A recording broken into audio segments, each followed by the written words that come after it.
Yeah, let's go ahead and do our second draft of Ravnica Allegiance. Oh, I see a Shockland. Alright. The rare is sort of a brick in terms of limited power. Shocklands aren't that much better than Guild Gates. In fact, not a whole lot better at all, in fact.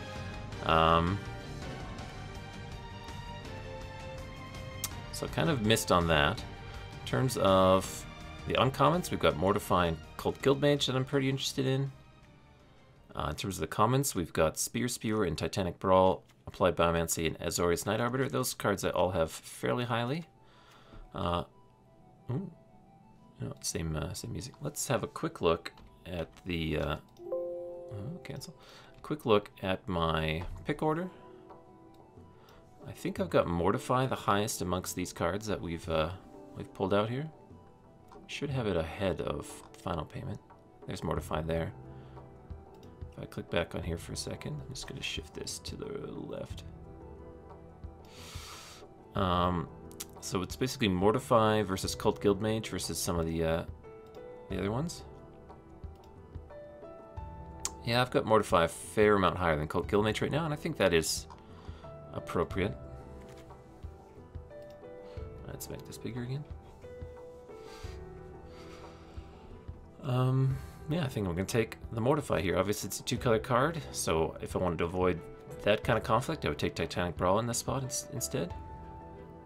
Not sure you explained it as soon as I got up, but how did you figure out the print? How did I figure out the print? Well, I did it by just watching a whole lot of booster drafts last night. The year is 2019, and everyone has a YouTube channel, case in point, or a Twitch channel. So basically, I looked back on my own draft picks in the one draft that I did, and then I watched numerous other streamers and YouTubers' drafts, just very quickly skipping through their drafts, primarily looking for instances where there was 3 uncommons still remaining in the pack, because that gave me the maximum amount of information. And yeah, we did some... took me about... it didn't take that long. It took me about 2.5 hours. And I had to use some logical inferencing, which was always good fun. And yeah, we managed to assemble it fairly quickly, all things considered. The card Angelic Exaltation and the card Terramander really eluded me for a long time. Those are the last 2 uncommons I was able to put in their appropriate spot. Anyway, let's go ahead and take the Mortify here, shall we? Let's do it. So, no, yes, we get to use our uncommon print run knowledge. Is this full screen, by the way? F4, F5? Yeah, it is. Okay, we get to use our hard-earned uncommon print run knowledge because a Combat Guildmage and a High Alert are remaining in the pack, and I think it's Dovin's Acuity that's left behind, or that was taken.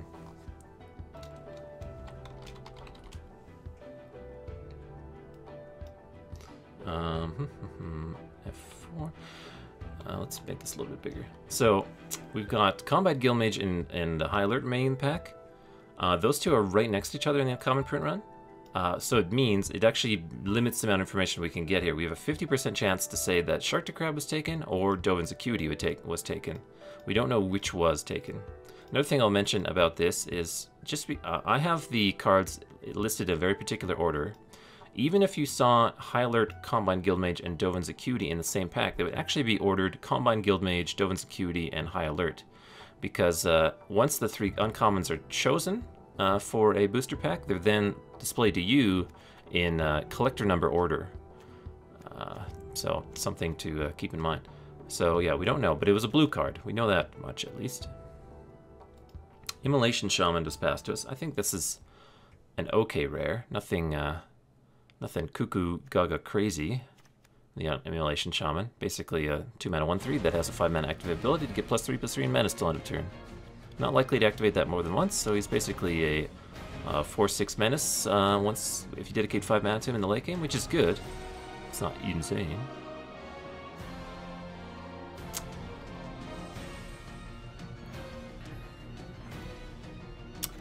In terms of the other cards that are interesting to me, there's Immolation Shaman, there's Combine Guildmage, but the fact that the bot immediately to my left took a blue card, and probably Shark to Crab makes me somewhat hesitant to take a Combine Guildmage. That's the other thing, that you can, even if you don't have perfect information, like we know it was a choice between High Alert. Sorry, it was a choice between Dove Insecurity or Shark to Crab for the bot. They rate Shark to Crab fairly highly, based on my observations, because you never get Shark to Crabs. You never see Shark to Crabs pass to people. So I think they took a Shark to Crab. That would be my hunch.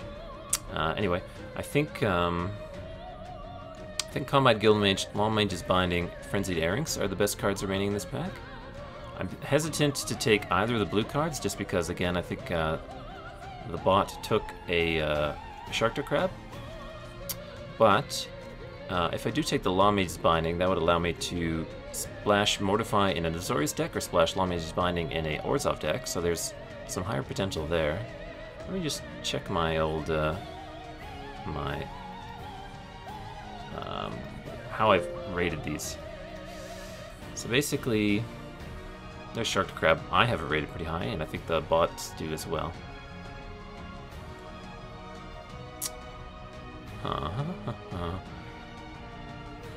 So I do have Long Mage's Binding in the top tier of commons, as well as Frenzied Airings. What I could do here is take a hard pivot and just take the Frenzied Airings. Trying to strongly listen to the signals that I'm receiving and completely avoid blue, to avoid Shark to Crab and Simic and Azorius, and thus if my opponent, if the drafting bot to my left did take a Shark to Crab, then I avoid any blue whatsoever. Again, the bots, we're not sure exactly how they're working. Ravnica Allegiance don't know if they have personalities yet, or whether they're sort of simple. I think they had to assemble the draft personalities based on Magic Gathering Online data, but I may have to read that article a little more fully to understand it. But they haven't mentioned anything about draft personalities for Ravnica Allegiance, so it's possible they're more like the standard Magic Arena limited bot, wherein they'll basically take a card high, and then maybe if they get past 1 or 2 strong cards in the first 2 packs, they'll take those and possibly switch colors. But then once they set on a color, they sort of tunnel vision nosedive right into it. So it's possible we can just ignore the fact that the bot to our left took a Shark to Crab and just take one of the blue cards here. But I think we're going to give a shot with one of the other colored cards. I do have Immolation Shaman. Let's go back to this, by the way. Oh. I do have Immolation Shaman decently highly rated. He's down. I got him down here in the sort of like 3rd or 4th tier of rares, underneath Long Mage's Binding. I think I might have him above Combat Guildmage, but I might be undervaluing him. But I do have Frenzied Airings above. This is my second draft, yeah. Let's full screen that again.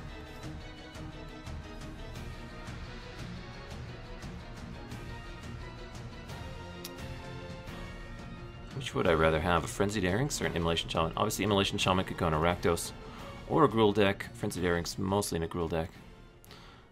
I think I'll try the Immolation Shaman here. Let's see if we get some more information. Okay, now we don't get any information on what was taken, because all 3 uncommons are here, and they took a rare in a draft. I don't know if there's any kind of deterministic print run that you can assemble for commons. It's possible they have a more closer to their Magic the Gathering Online or paper print run technology for commons. I don't know. But we did get past 2 good white cards and 2 good black cards, essentially, by Aspire Mangle and Forbidding Spirit. I like Forbidding Spirit a fair amount, possibly more than I should.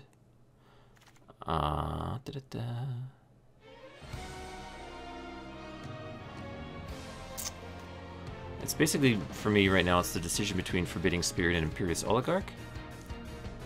We didn't really miss out on anything by taking the Immolation Shaman. If we proceed down the Mortified and Orzhov path, we didn't really miss anything by taking the Immolation Shaman last pack, and we sort of benefited from a rare draft of sorts, which is important to expand our collection by whatever means necessary as a free-to-play account.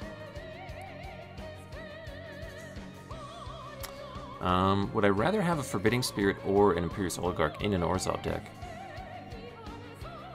I like this guy a decent amount, but he's a little hard to cast.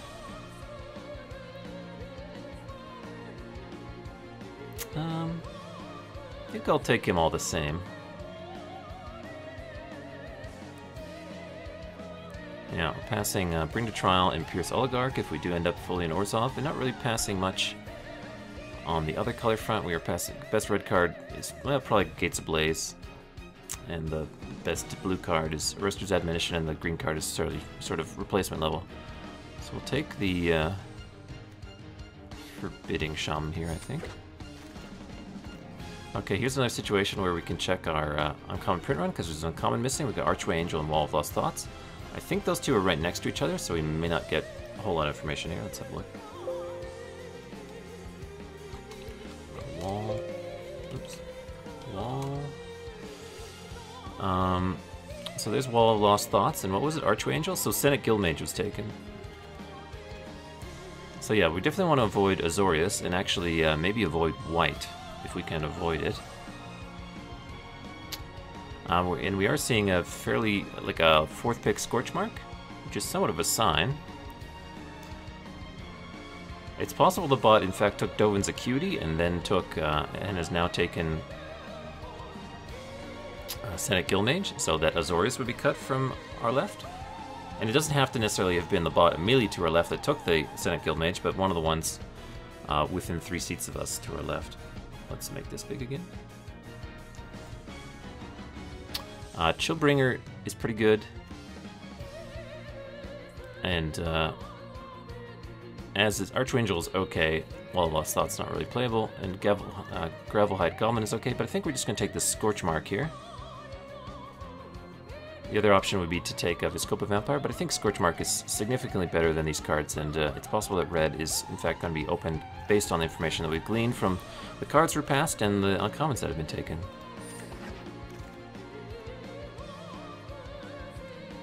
So now we see a Rhythm of the Wild and the Resolute Watchdog. I think we're going to be able to figure out what was taken out of this pack. So let's click on our thing again. Man, we're going to be referring back to this a lot, more than I thought. So Rhythm. So Rhythm of the Wild and Resolute Watchdog are here, and Enraged Ceratog was actually the card that was taken, which is a green, very powerful green uncommon.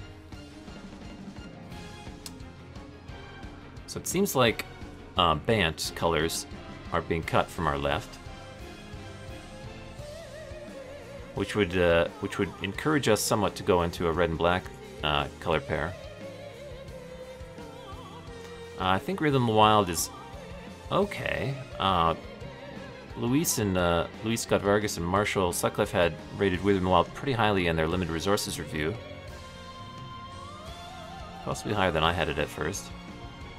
I think we're gonna, it's either Rhythm of the Wild or Scorchmark, but given that a green card was taken, maybe if we can find our way to Rakdos, we'll be in good shape.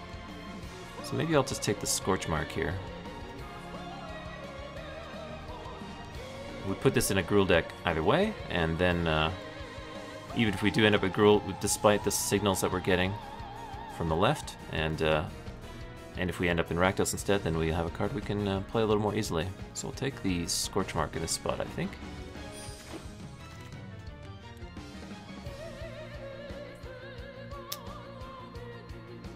So here we have to make a decision. I think green, blue, and white are getting cut from the left, and red and black are fairly open, and the actual Gruul cards are not getting cut. The Bolrak Clan Crusher to demonstrate that. 2 uncommons are missing, so it's hard to necessarily lock down what was taken here. We'll just have a look at the list, see what's the 5 cards on either side of Bolrak Clan Crusher are. Bolrak. So above him he's got Syndicate Guildmage and Tin Street Dodger, an Orzhov card and a mono red card, and below him he's got Pitiless Pontiff and Macabre Mockery, a Orzhov card and a Rakdos card. We don't know whether it was these 3 that were in the draft originally, these 3, or these 3. So it's hard to get much information. If miraculously all of these cards on either side of Bolrak Clan Crusher shared a color, we would know fairly well what colors are being cut. But we've got a red, Orzhov, and a Rakdos card, so there's no guaranteeing what color of cards was taken.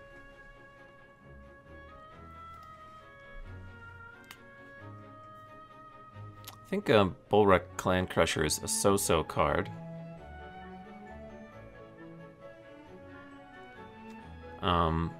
You'd much rather be attacking with your 5-mana 4/4 than removing counters from your creatures to deal 2 damage to targets. And you probably, in many cases, don't want to remove too many counters from your creatures because they're nice and big and attacking. But Rakdos Trumpeter is also a pretty mediocre card. But it would go decently in a sort of Rakdos deck if we wanted to hard pivot into that route. There's also Dead Revel's Undercity Scavenger, but I don't think I would consider those over the Trumpeter if I did end up in a black deck. This would be the first actual black card we've taken, aside from the Mortify. Sort of decision here between the Clan Crusher and the Trumpeter. We did pass a Rhythm of the Wild and a Wild Ceratok earlier, so actually the bot to our right might be getting a Gruul signal.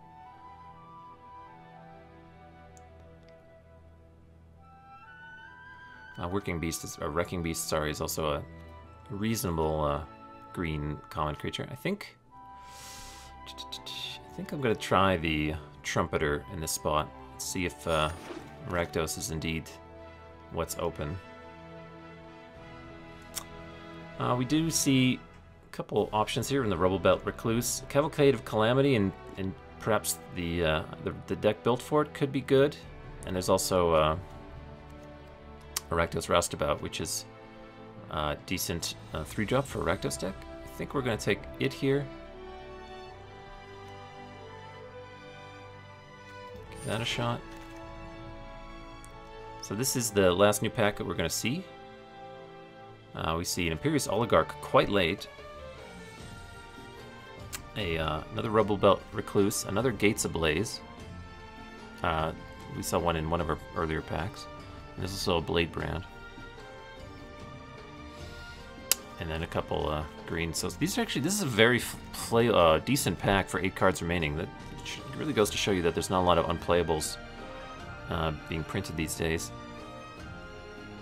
I think Gates Ablaze is the highest upside. We could build a more sort of controlling Rakdos deck, and the fact that 2 of our 2-drops have 3 toughness makes Gates Ablaze a little bit better. If we do a Gates Ablaze for 2, maybe a few of our creatures would die. I think this is more powerful enough more than Rubble Belt Recluse, so I'll give it a shot here. Maybe pick up a decent number of gates and do the gate thing a little bit. Passing on, again, the Imperious Oligarch, but we've sort of abandoned our pack 1 pick 1 Mortify, although if we do end up in a Rakdos deck, we can splash the white for it, so it's not too bad. Let's take the Gates Ablaze in this spot, I think. Here I think here's a Spear Spewer. We'll just take that probably. There's a Tower Defense, Feral Maka, Cerebral Caretaker, Humongous. Undercity Scavenger I think is decent, but yeah, we're just going to take a Spear Spewer, a very decent card, particularly in Rakdos. It came all the way back. We can take Deface as a sideboard card. I think more likely we play that than either the green cards that we could potentially also take, or the Azorius Guildgate. I know we just took a Gates Ablaze, but Azorius is a bit of a stretch for a red deck. How many artifacts? Yeah, I think having a sideboard Artifact Destruction is okay. Artifact or creature with Defender? What kind of artifacts? There's not a lot of artifacts that I would actually bring this in against. There's Sphinx, a new Prov, or sorry, Sphinx of the Guild Pack, which is hexproof from this card.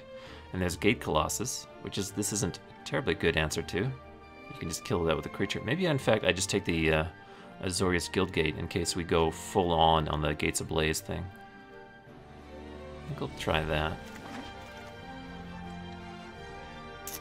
Here's a Rakdos Guildgate. There's also a Gorklan Wrecker and an Ill-Gotten Inheritance. I like Gorklan Wrecker a fair amount. I think I will take it over the Rakdos Guildgate here. Makes a whole lot of noise, too.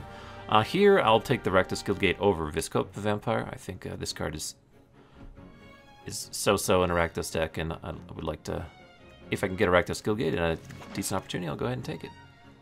The Resolute Watchdog, super late. I think the odds of me playing multiple Azorius Guildgates is pretty low.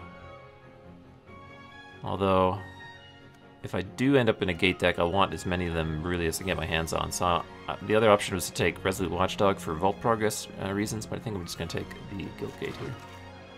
Oh, Dead Rebels came all the way back, and also Burn Bright.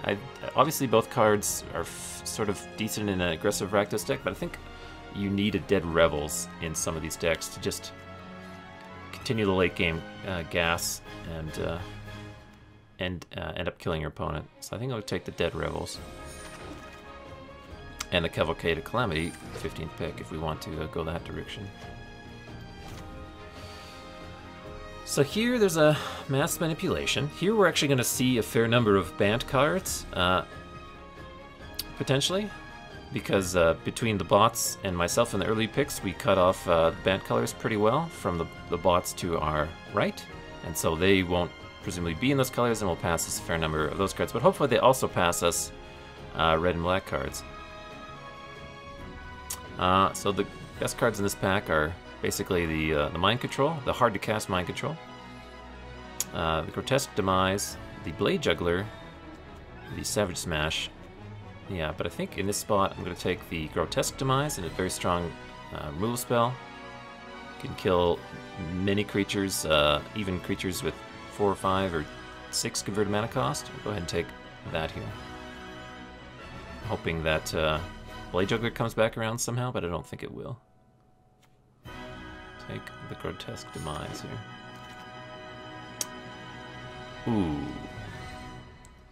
See, yeah, I guess this first pack has rewarded us for being in Rakdos colors. There's a Get the Point, which is a gold card.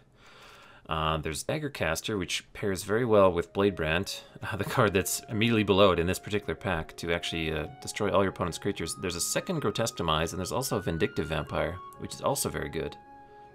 I think here, just for the potential upside of the of killing all your opponent's creatures with the Daggercaster Bladebrand combo, I'm going to take a Daggercaster in this spot. And Bladebrand is a reasonably non-awful card in Rakdos anyway, especially when you have Menace creatures, although incidentally both my Menace creatures only have 1 power, so they get a little bit worse. Although I do have Gorklan Wrecker as well, so I think I'm going to take Daggercaster and try and set up the combo. Would love a Vindictive Vampire as well, or Grotesque Demise, or Get the Point, but I think Daggercaster's combo potential is just high enough, and I'll presumably get something decent back from this pack when it comes back around at pick 9. Sorry, pick 10. Here, we could take our 3rd Scorchmark, or Clamor Shaman, or Orzhov Racketeers. I think I'm in the market for a Clamor Shaman, just the ability to prevent your opponent's creatures from blocking. Seems pretty strong in a usually aggressive deck in the Rakdos colors. So I think I'll take that here, rather than the 3rd Scorchmark. I think I'm doing okay on Scorchmarks for now. Take this guy. A lot of, oh, every time you take a Riot card, I see. I was like, why is they making all that racket? Still getting reasonable playables in Rakdos colors here. It's actually pretty hard to sacrifice creatures with Active Treason. In fact, one of the few ways to do it is with Undercity Scavenger, but that's a 7 mana play. You play Active Treason, take their creature, attack them with it, and then second main phase you play this creature and sacrifice their creature. So pretty decent little combo, but again it takes 7 mana to assemble that, and it's hard to get to 7 lands, particularly in a Rakdos deck. We're going to put these that Forbidding Spirit down there. Don't know if we'll end up playing Gates of Blades if we do end up sort of a low to the ground aggressive deck. In terms of 4-drops, we already have the Daggercaster and 1 Gorklan Wrecker.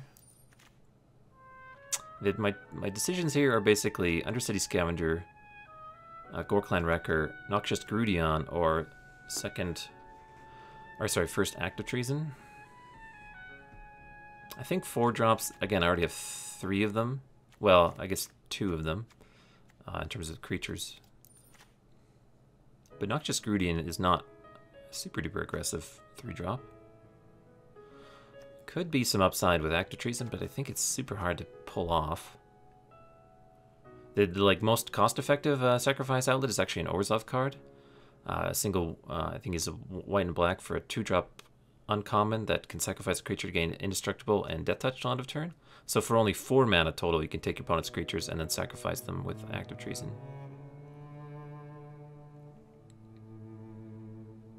I think I'm going to take... I think I can probably see Undercity Scavengers whenever. Probably likewise with Noxious Grudion.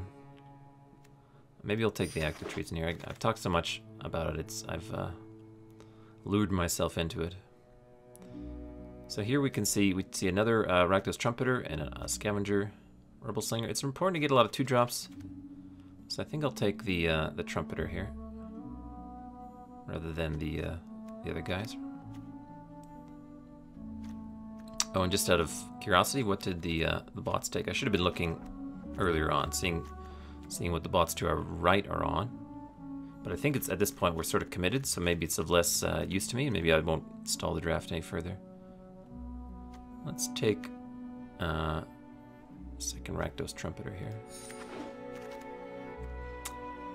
We're rewarded for our plays here by getting a 6th pick Fireblade Artist. Very strong 2-drop in Rakdos that can that's haste and can plink in for some damage early, and late he can just start sacrificing your creatures to kill your opponent with. So I like him. There's also a Footlight Fiend and a Rakdos Roustabout and a Ill-Gotten Inheritance and a Guildgate. So like very strong pack for Rakdos. We'll take that Artist. Ooh. Now we see a Vindictive Vampire. This card's great. Gonna take it. Basically, whenever our creatures should die, Vindictive Vampire deals 1 damage to each opponent, and you gain a life. Wouldn't mind an Ill-Gotten Inheritance as well, but we'll take this for now. Also wouldn't terribly mind an Orzhov Guildgate, maybe give us an out to Splash Mortify, but we'll go with the Vampire in this spot. Here's the last new pack we're going to see, and there's a Goblin Gathering, a Footlight Fiend, and a Rafter Demon. I'm not too high on Rafter Demon. He's like a 4 mana 4/2 or 5 mana 4/2 if you want to make your opponent discard a card. I wouldn't mind a whole bunch of Goblin Gatherings, especially if I end up with a whole bunch of Vindictive Vampire stuff, but I think we're going to just take the Footlight Fiend here, another great Spectacle Enabler, although it should be noted I have 0 Spectacle cards right now, so something to keep in mind, but we'll take Footlight Fiend in this spot. So this is what came all the way around. We see a Drill Bit, a Rubble Breeding, Undercity Scavenger. I think pack 10 was the pack that was really interesting. So let's just take, I think the Drill Bit is a decent sideboard card here. I will take a Undercity Scavenger at some point, but I think I'll only will want to play 1 or 2, and they seem to be coming around pretty late, so I think I'll take the Drill Bit as a strong sideboard card in this spot. Here's the Bladebrand or second Vindictive Vampire or a Rubble Recluse. I think we're going to take a Bladebrand in this spot. We really want to have maybe 2 to make sure our combo is possible with the Dagger Caster. We do already have 1 Vindictive Vampire and probably can't afford to play too many 4 mana 2/3s. Whereas this is a nice trick, particularly with Footlight Fiend as well. So I think I'll take the Bladebrand in this spot. Not something I would do early on in the draft, but now that our draft has taken shape and we have particular cards in our packs, we're going to take the choice that I would normally invert. I would normally take Vindictive Vampire well above Bladebrand in an early pack, but now we have enough combos with Bladebrand that we're taking it here.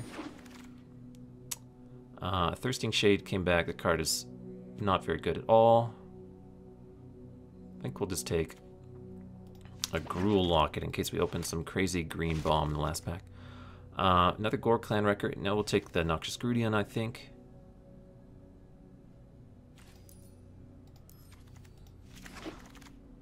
And here we'll just take whatever. Take the Rude Snare so the bots can't... oh, we get a decent...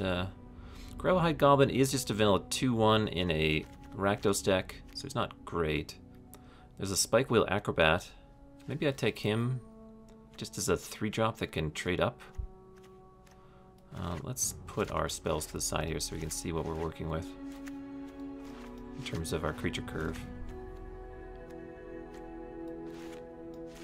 Double Scorch Mark, Bladebrand. And we got the Dead Rebels. Yeah, I think we'll take... Yeah, I think he's just a vanilla 2/1, where Spike Wheel Acrobat is at least a 5/2. Potentially. I think I'm going to be pretty good at enabling Spectacle all things considered, so I think he will be a 3-mana 5/2 a lot of the time, which is probably better than a vanilla 2/1 for 2. Put him in the 3-drop spot. I'll take a Rubble Reading if we truly want to annoy our opponents. So here the rare is Lumbering Battlement. Not too keen on that for Constructed, so no real rare drafting considerations with that. There is a Plague White, which is a very decent 2-drop. There's also another Rakdos Roustabout, a Burn Bright, Undercity Scavenger. I think I'm going to take the Plague White and maybe try and table Rakdos Roustabout or the Scavenger. Really important to get a critical mass of 2-drops if you're trying to be an aggressive deck. So I think we'll take the 2-drop in this spot. There's the Azorius uncommon print run of Archway Angel, Swirling Torrent, and Senate Guild Mage. Here, we see an Orzhov Enforcer, a Thirsting Shade, and a Active Treason number 2. I think we're just going to take the Orzhov Enforcer. A little 1/2 for 2 with Death Touch, Afterlife 1, very solid 2-drop. Our 2-drops all have a lot of 1-powered 2-drops, but I think Orzhov Enforcer is pretty good. Go ahead and take him. Ooh boy. Here's some gas. There's another Grotesque Demise, another Fireblade Artist, a Hacrobat, Stormstrike, an Undercity Scavenger, and a Rumbling Ruin. We're not really the Rumbling Ruin deck. We only have a single Riot card in our 1 Gorklan Wrecker. Rumbling Ruin a little bit better in Gruul, so I don't think he's the consideration here. I think it's basically Fireblade Artist, Hacrobat, or Grotesque Demise. I think it's one of the creatures. I think Fireblade Artist is just a better card than Hacrobat. If you can guarantee get Hacrobat on turn 2, then maybe you're a little more excited about him, but Fireblade Artist has very strong late game power with this ability to sacrifice your creatures to finish off your opponent, so I think I might take him here. And that'll be our 1, 2, 3, 4, 5, 6, 7th 2-drops, so we're pretty good on 2-drops at that point. Again, Hacrobat theoretically could be a 2-drop, but he's pretty hard to cast. Don't get me wrong, Fireblade Artist is also pretty hard to cast, but on 2, but I think we'll take him in this spot. Wouldn't mind getting Stormstrike back. Basically, there's any of these black or red cards, even the Rumbling Ruin, I would be perfectly happy playing in my Rakdos deck. We'll take Fireblade Artist here, though. What do we? Oh, we have a Skewer the Critics. I think we're taking that here.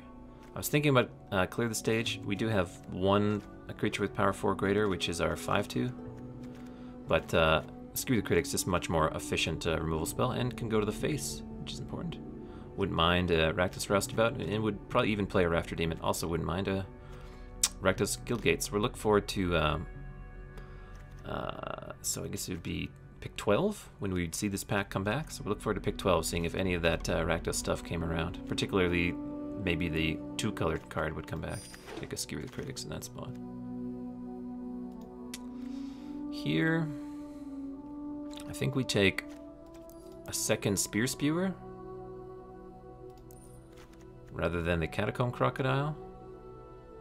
We got Gyre Engineer Regenesis. I don't think we need the Orzhov Guildgate here, so I think we'll just take the Spear Spewer.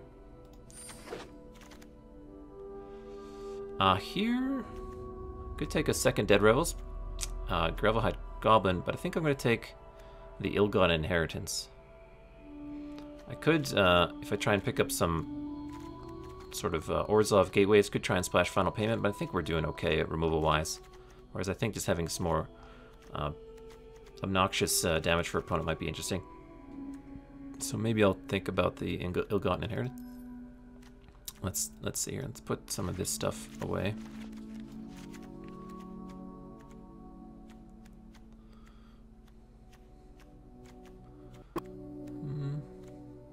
I don't know if we're really an Ill-Gotten Inheritance deck per se, but we don't need Gravelhide Goblin. Would we play the second Dead Revels?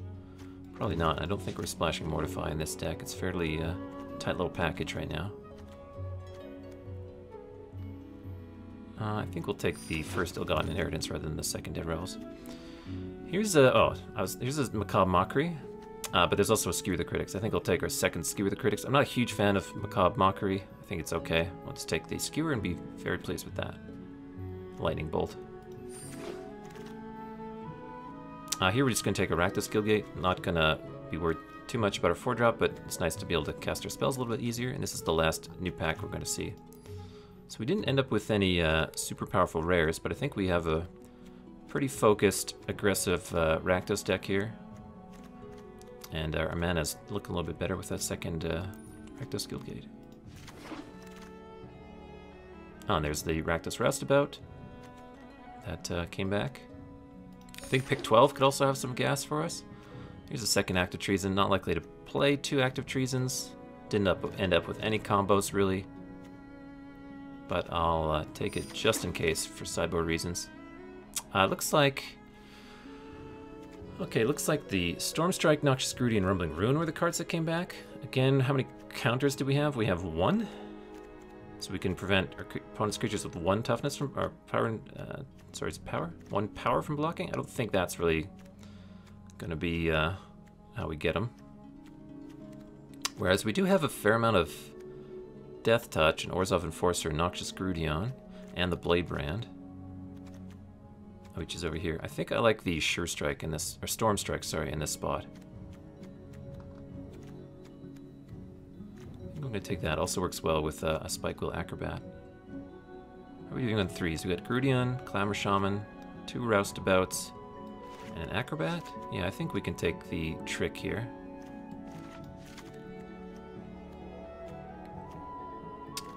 Don't know if we're ill-gotten Inherentancing. Probably not double Active Treasoning.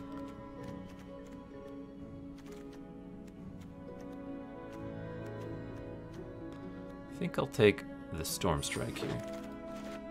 Oh, and we got another Rakdos Roustabout. I think we'll take him over the Rafter Demon. Just make our 3-drop slot very solid. Not a huge fan of the Rafter Demon. Just 2 toughness is just so low. I'll take a Orzhov Guildgate. I don't think we're Gates of Blazing, by the way. Didn't quite build the right deck for that.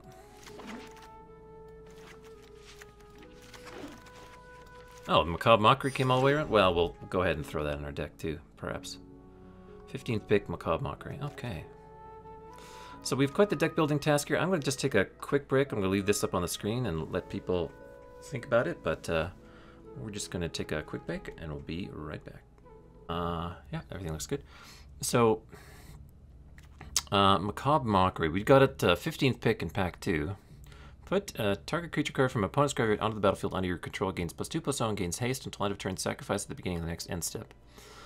Yeah, I don't think I want to play this card. My removal spells are 2 Scorchmark, which exile, a Grotesque Demise, which exiles, and then 2 Skewer the Critics, and the sort of, that do kill something, but kill a smallish thing, something with 3 toughness. And that's about it. I don't think we're actually going to put that many creatures in our opponent's graveyards. I would much rather play Active Treason, the ability to take away an opponent's blocker and hit them with it.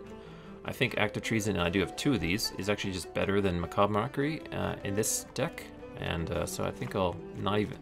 And I'm not even likely to play the second Active Treason, so I think I'll cut that. We're probably playing 16 lands, because our curve stops at 4. We do have the ability to use extra mana in the form of the pump on Rakdos Trumpeter and the pump on Immolation Shaman. And also we have the Blade Brand Daggercaster combo, which is a 6 mana combo. You need 6 mana in play. So I'm not going to get rid of... not going to go down to like 15 lands or anything. But I think 16 is the right call. How many cards do we have in here right now? Let's do this way. We have 46, so essentially I'll just cut a swamp now as sort of a placeholder, but we have to cut 5 cards from this spot. I like the ones. Let's put all the spells in one spot here.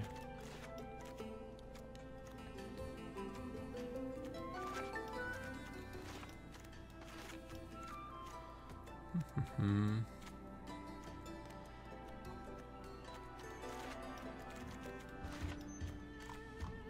many creatures do we have right now? We got 19? Yeah, we probably can cut some creatures. We got 2 Spear Spears, Footlight Fiend, Orzhov Enforcer, Plague White, double Rakdos Trumpeter, Immolation Shaman, and double Fireblade Artist. That's 1, 2, 3, 4, 5, 6, 7, 8, 9, 10, 11 creatures before turn 3. That's pretty impressive. I think I like the Grudion, but it's probably our worst 3-drop. I like all the 4s. Not going to touch them, I don't think. It seems weird to consider cutting a 2-drop. One of the cards I could cut is 1 Trumpeter.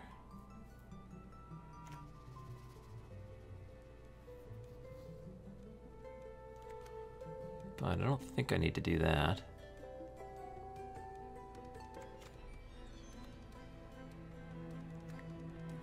Maybe I'll leave the Grudion in the sideboard for now. It's my smallest 3-drop.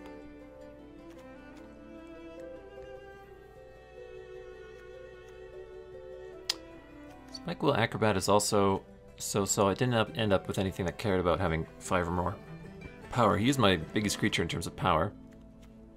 And he'll kill your opponents pretty fast, and he can trade up decently well. And if I'm just killing all my opponent's creatures, he can get through for a lot of damage. But maybe he's on the cut. And I think I have enough ping effects in the 2 Spears and the double Fireblade Artist, as well as some of my Menace creatures and the Rakdos Roustabouts, that I don't think I need to main deck the Ilgon and Inheritance. What does that bring us to now?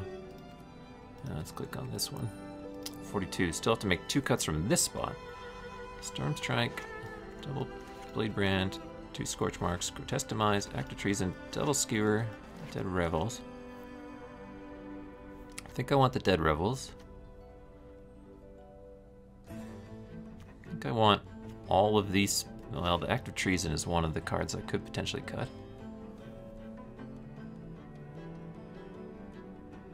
It didn't end up with any sacrifice combos because I didn't end up with a single of the 4-mana 5/5. So I think I will cut the Act of Treason here.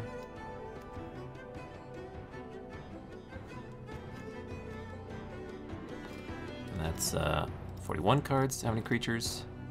17. And I think I might cut our second Rakdos Trumpeter. Just some of our other 2-drops have a bit more power, and this guy's a little more important in the late game, but he's good. Yeah, that's where his power ends. So I think I will go with this configuration. Got the Blade Brand, double Scorch Mark, Grotesque Demise, double Skewer the Critics, Dead Revels, along with all these critters. Now let's check our mana. We got 2 red 1-drops, so we do want a fair number of mountains. So right now we have 10 red sources and 8 black sources. I think that's probably pretty close.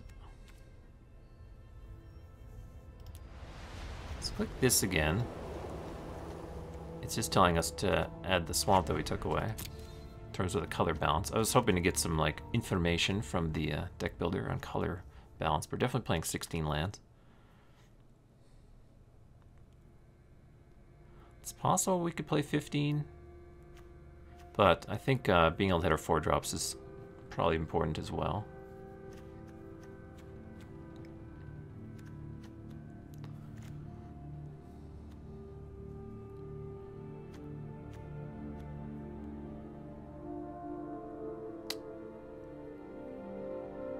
In terms of our land base,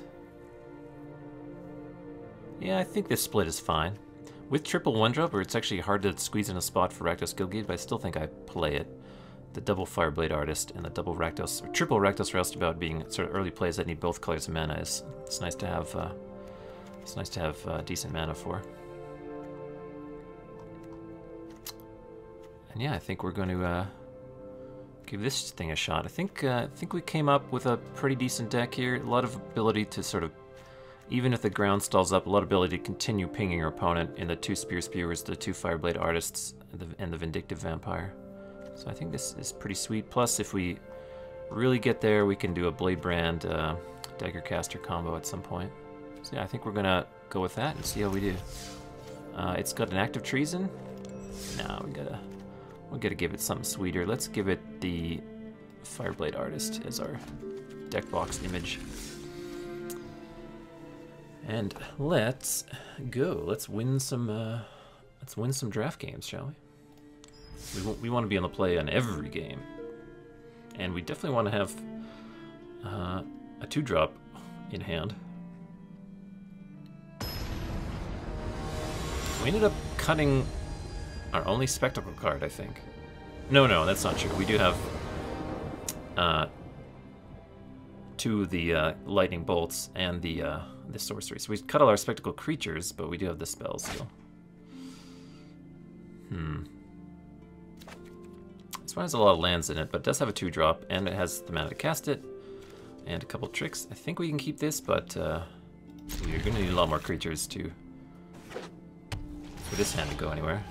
There's the deck. Okay, we have the combo, Daggercaster Bladebrand, but that is 6 mana, but maybe it's something we need to employ if we do end up drawing more lands and getting there. See if my opponent has a 2-drop here. No, probably not. There's the Spear, a little late, buddy. But I'll tell you, play the Fireblade Artist, get in for 2.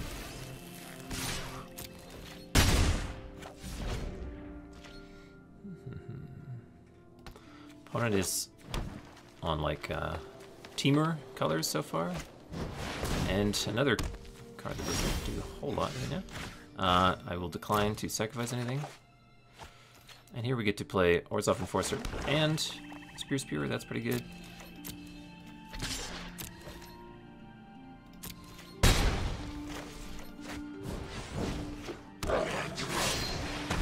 My opponent's creatures are going to start being pretty big.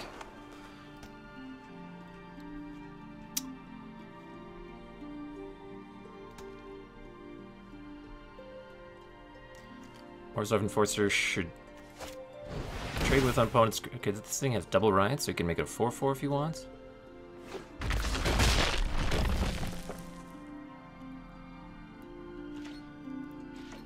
You give it, yeah, 4/4. I think we'll decline to sacrifice right now. Yeah, we're gonna play for the combo. So we already have our 5th land. So I'd be willing to use Storm Strike, but I'm not really willing to use Bladebrand right now. So I think I'm just going to attack with the Orzhov Enforcer. Basically guaranteeing I take a hit for 8, unless my opponent decides to keep Zertaw Goblin back.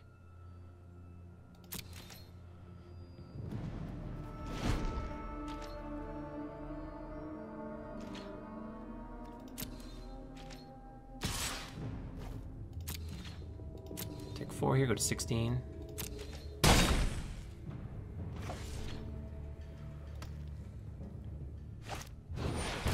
Territorial Boar is a 3/3.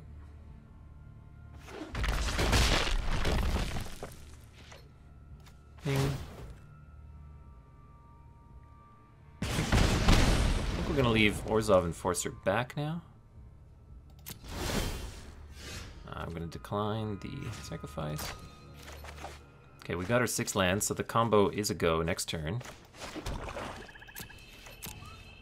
So I'll probably just not even block with Orzhov Enforcer, because we can kill every creature opponent has in play next turn. So I'll just take a hit for 7 here if my opponent does hit me with both. The Orzhov Enforcer, yeah, might deter an attack. No blocks, take 3.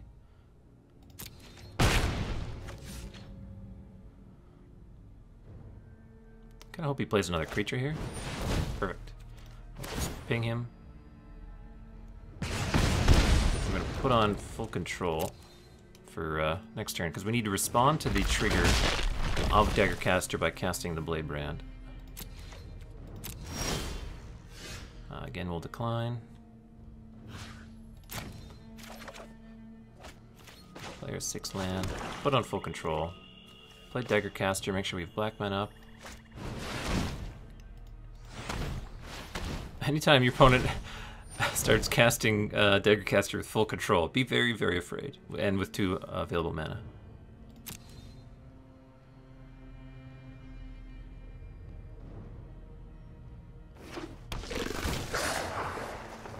Death Touch.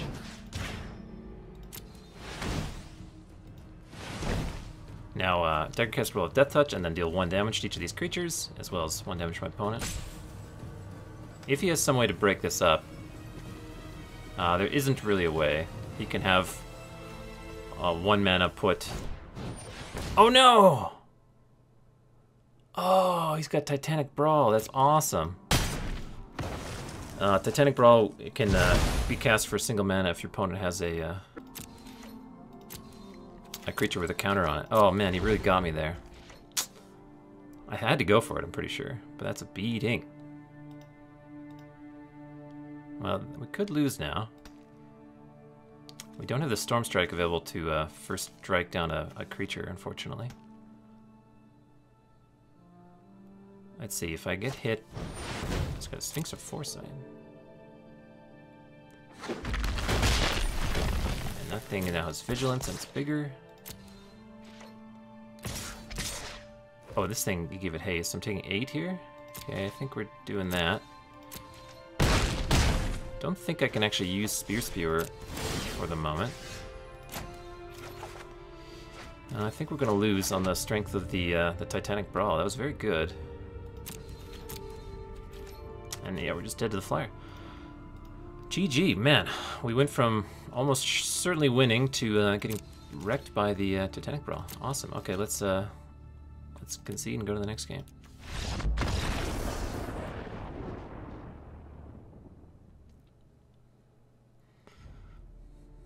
What changes do we need to make? Opponent's creatures are pretty big, so I'm probably interested in getting the Noxious Grudion in. They're pretty big even without the enchantment out. And also Act of Treason gets a little more interesting.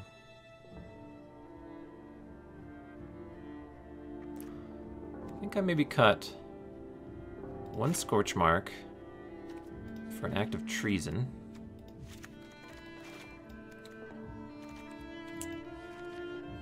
And I think I cut something for a Noxious Grudion, perhaps? I think we just leave the Grudion alone, perhaps. Maybe the Gore Clan Wrecker. Yeah, let's do that swap.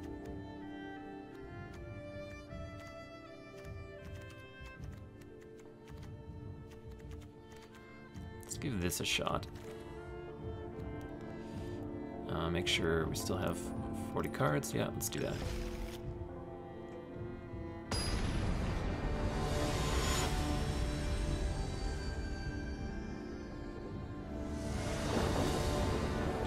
Play first.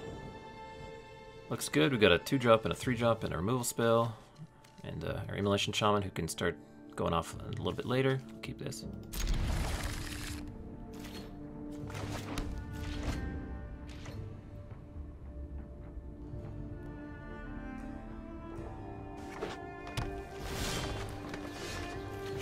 And we have a removal spell for an early play.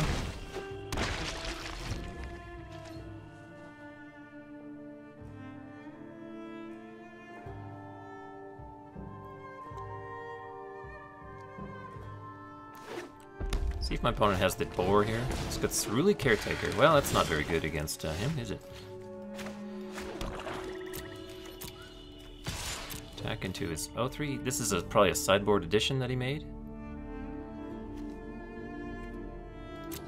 Go ahead and play the Roustabout. Don't think we're going to screw the critics anything.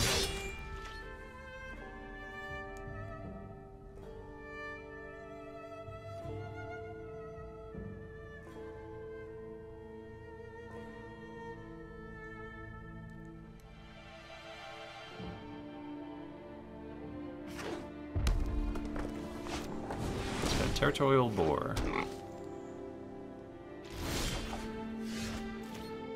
I think we're just going to Scorch Mark that and attack him for 5.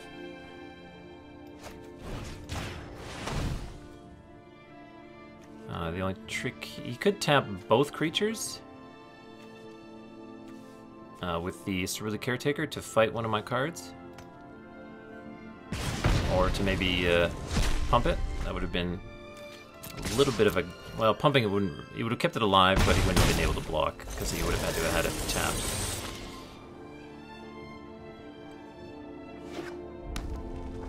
See what my opponent's gone for. Steeple Creeper.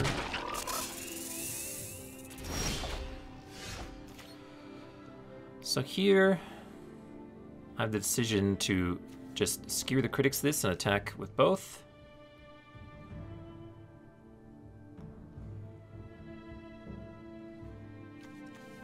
Or just attack with both, trade the roustabout for it, and then lead with two other 2-drops. It's tricky. If I draw one more land, then Immolation Shaman will be able to attack normally. I think I'm alright trading Roustabout for Steeple Creeper here, I think. Play our land.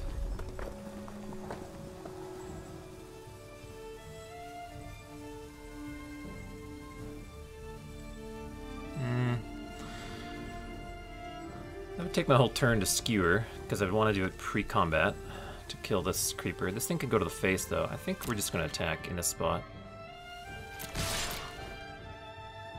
And trade, presumably, the roustabout for a creeper here. And then play two 2-drops.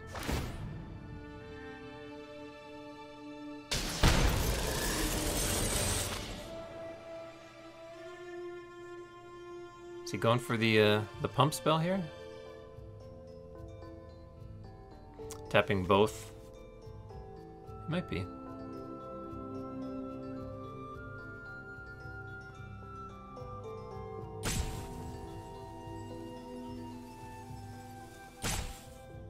Colossus. Alright. I think now that that's happened, I'm going to play the Dagger Caster to finish off Steeple Creeper and deal one more damage to him.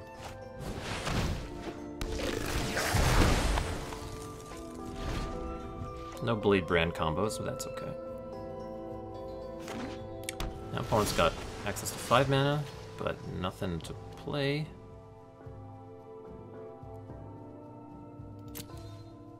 It's not a whole lot of flash in the format. In terms of creatures, let's look at my spreadsheet here. I think that's the button I want to hit. Let's look at the flasher instance that I figured out. Basically looking for creatures.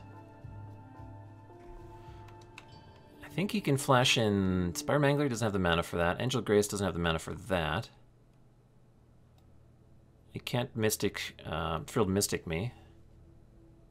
Yeah, I don't think he's got much here, so I think I'm just going to attack with these two. And then play 2 creatures. And next turn, go for a Clamor Shaman Riot play and prevent one of his creatures from blocking. Let's make our screen big again. Nice, got double blue. There's a Rumbling Ruin, just a 6/6.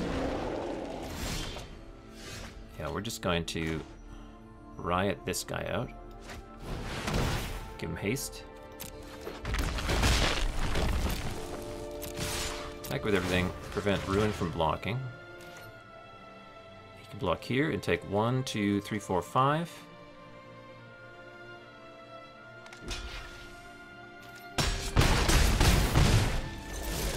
And then we're just gonna play a mountain and secure him for the final 3 points.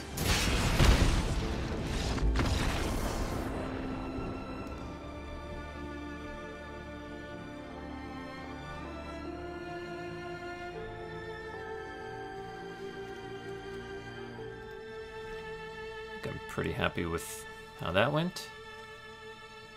These creatures are a fair bit bigger than mine, so it's possible that oh, did I cut it? No, it's possible that Storm Strike isn't what I want to be doing necessarily.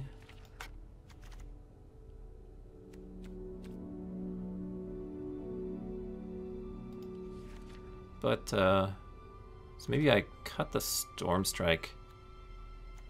Put in the card that's good with Storm Strike, the Spikewill Acrobat.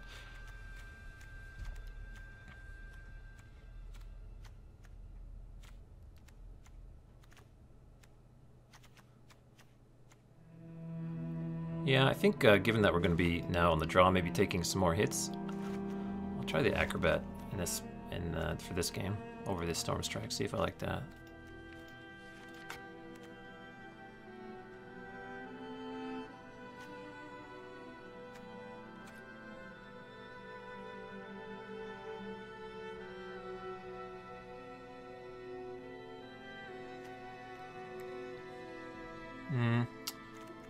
Maybe I don't want to do that. Can't really decide. Maybe I cut a Roustabout for an Acrobat and leave the Storm Strike in. That'll leave us with 16 creatures. I think that's fine.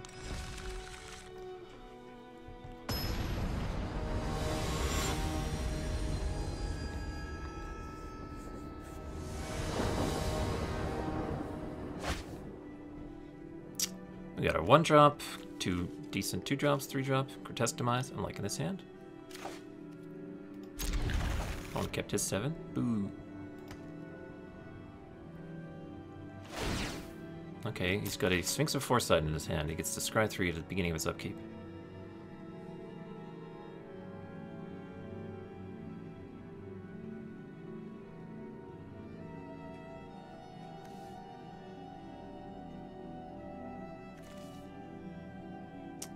You put them all on top in just different order.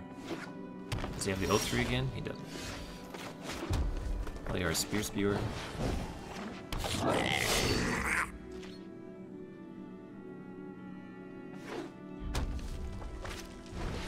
Good old Cerulean Caretaker again.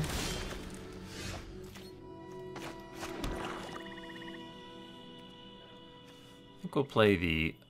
I think maybe we play the Trumpeter here, just because I think it's likely we'll get to the 4 mana for his activated ability before the Immolation Shaman's activated ability, and his triggered static ability isn't that important, and this guy's menace. So I think all those reasons, I think I'm just going to play the Immolation Shaman later, go with the Trumpeter in this spot.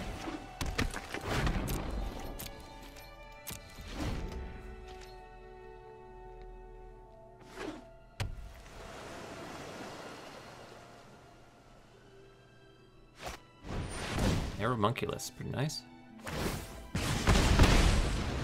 Kind of hoping it doesn't get double blue real quick here.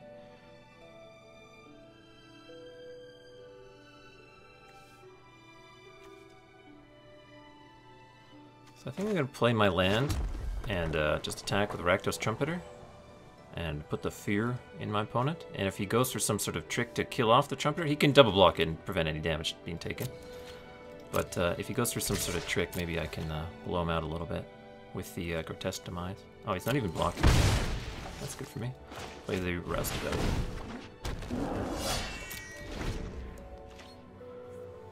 He can get double blue at a high price by tapping both creatures, but yeah, I didn't think he was going to do that.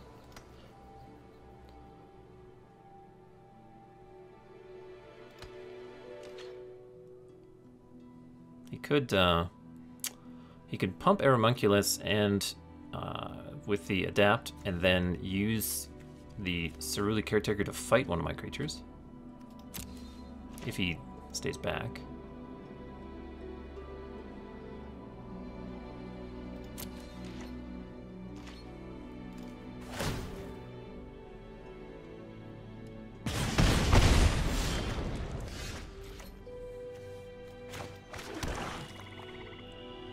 I think here I'm just going to attack with Roustabout, offer the trade. I suppose I can attack with Trumpeter too, and if he blocks and goes for the adapt, I just respond with a Grotesque Demise.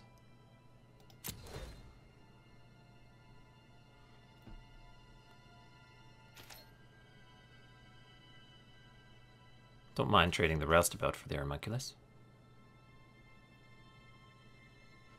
And even if he blocks Roustabout, then with Homunculus, then goes for the adapt, and I'm forced to Grotesque Demise it, I'll still get the 1 damage in. Put him first. I could pump here. I think I'm going to pass priority.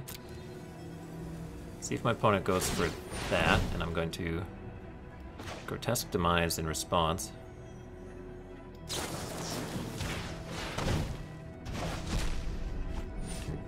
He'll take 3.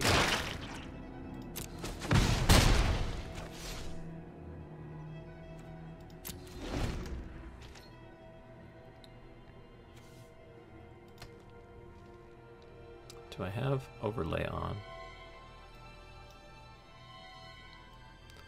Which overlay are you talking about? I do have my, oh, is this one? Where are you hiding? You're over here. Yeah, I got overlays. This guy. My opponent appears to have nothing here. That's not good for him.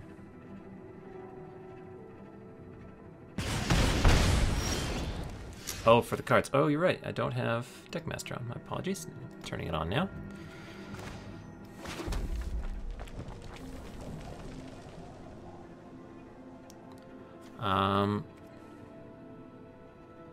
Yeah, he can't cast much of impact here. I think I'm just going to play Fireblade Artist.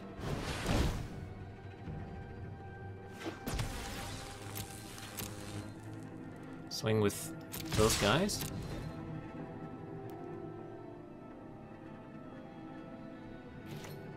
He could, like, block and pump.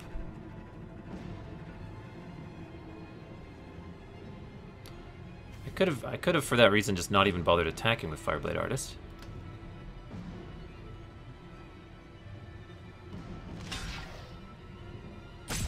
Yeah, if he has +3/+3 here, I just lose Fireblade Artist to not much.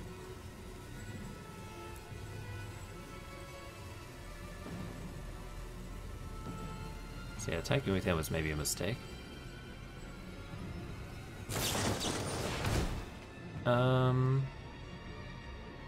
Okay, that didn't really do anything. Unless he's got more tricks. No.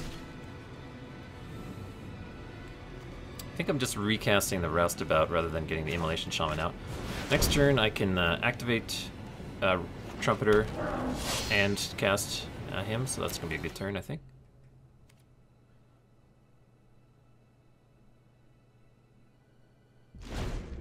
Not sure what the point of that. I guess just to prevent a damage. Okay, still doesn't have double blue for the thingy. For the Sphinx of the Foresight. Let's ping down to 11. I don't think we're sacrificing creatures yet.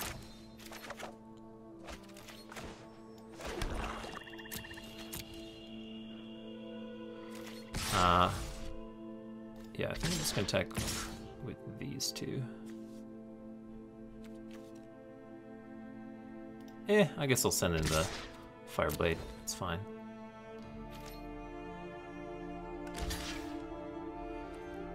Take 4 off him.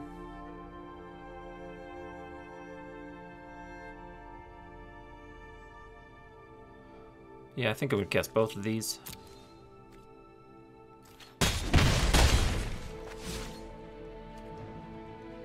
Now I don't... maybe it's a mistake to cast both. So basically how I could get blown out here is if my opponent goes land Gates of Blaze, but I'd still keep these two guys around, so that's probably fine. And I could probably still kill him with my 2 Menace guys.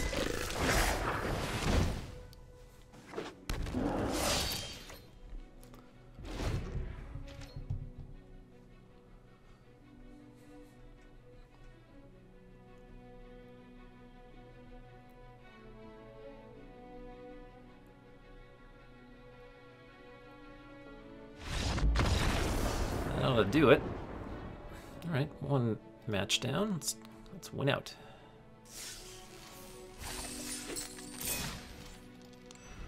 Did lose the game to that massive blowout on our Daggercaster. I won't soon forget that one.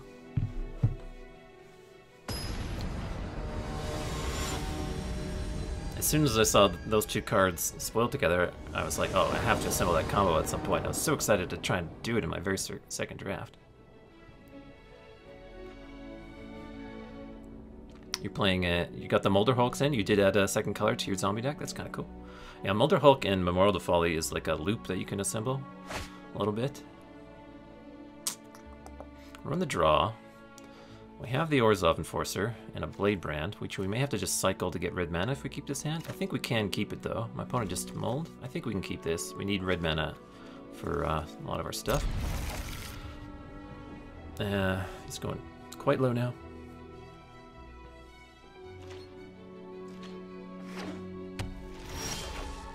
Another swamp. Not exactly what I was looking for.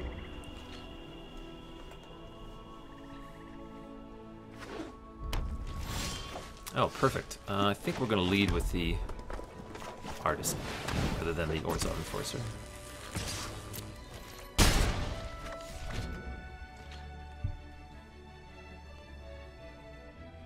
The only annoying part about the Artist is just having to decline the trigger every upkeep, but I'll take it for the hasty 2/2 with late game power.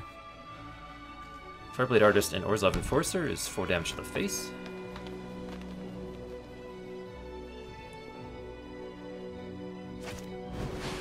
Burning Tree Vandal. Is he hasting it? He's gonna attack me? Oh, he's attacking. I think he's gonna regret that pretty soon. He's gonna rummage away a forest. Decline the trigger. Roustabouts galore.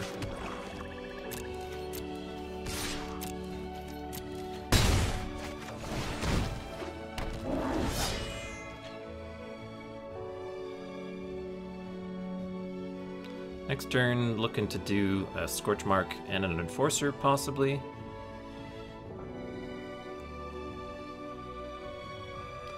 See what my opponent does creature-wise.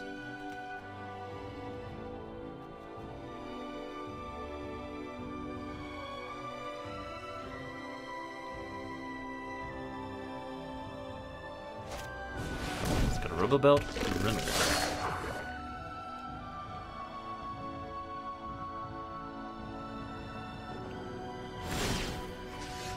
Line.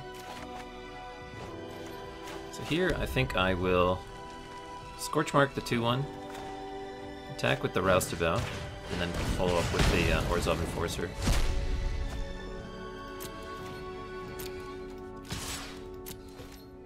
Probably trade here, get 1 damage in.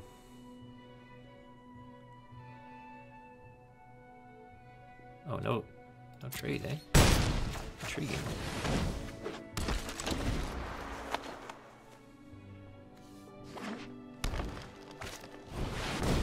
Got the Acrobat.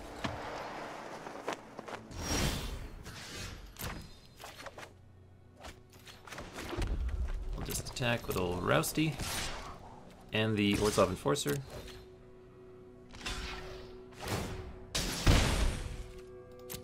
I'll play another Roustabout.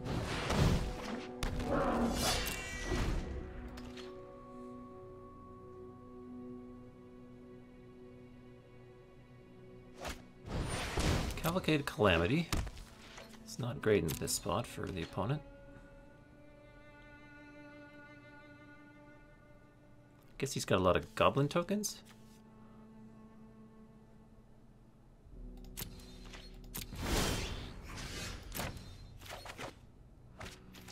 I'll stack with these guys.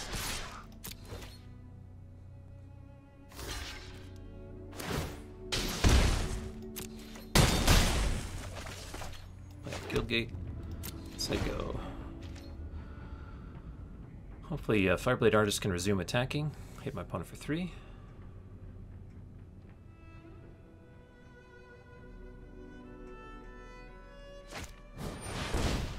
That's a shame.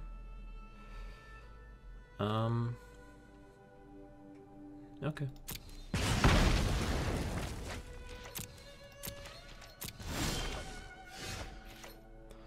I think I'm going to have to cycle this Blade Brand.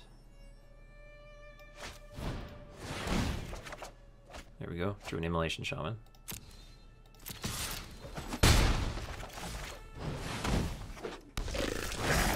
Immolation Shaman has pretty quick clock. He's a 4/6 Menace.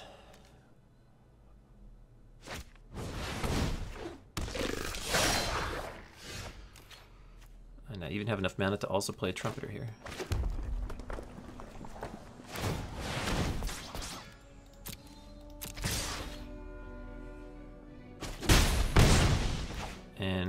Guildgate, don't have to worry about Gates Ablaze ruining me, so let's go ahead and play the Trumpeter.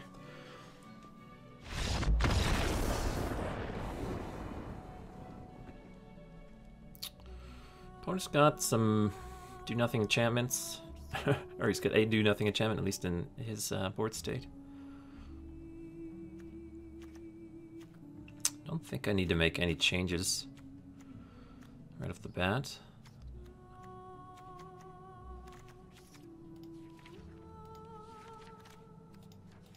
Yeah, I think we'll just leave it exactly as is for the moment.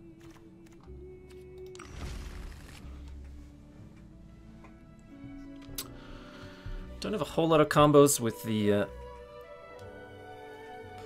my 2-drop, my hasty 2-drop that can sacrifice my creatures. He's gonna be at his best when I no longer have any attacks. So my opponent has a low-ish life total. I'm assuming that kind of situation will come up some number of the times, and he'll start throwing my creatures at my opponent's face.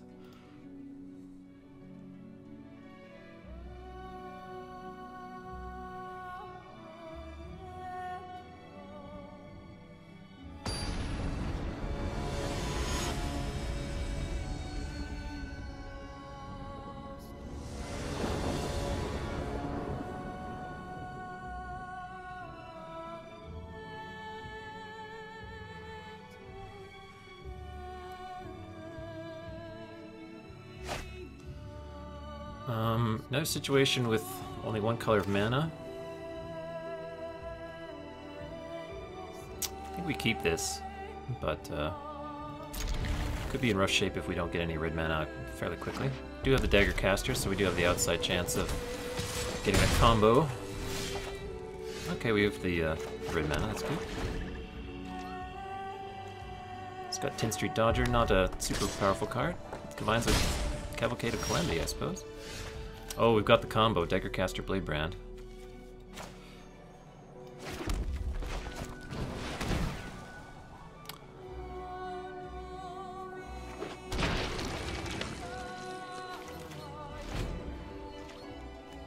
Don't think I'll block a 10th Street Dodger. And he's going to use his mana to let him attack. Yeah, Footlight Fiend is also pretty sweet. One, play a Roustabout. What's my conclusion on the event EV changes? It punishes. So the duplicate protection change rewarded people who spend a lot of money on Magic Arena the most, because it's at its best when you're just opening a lot of booster packs. So those people are the happiest, and the people, it's sort of the people who are the least happy are the folks like me who are not putting money into Magic Arena. He's giving that guy haste. I think we don't even have to worry about the combo, and we're just going to possibly just Dagger Caster our opponent. We'll see. I guess we can just attack. He can't attack. He can't block Plague White.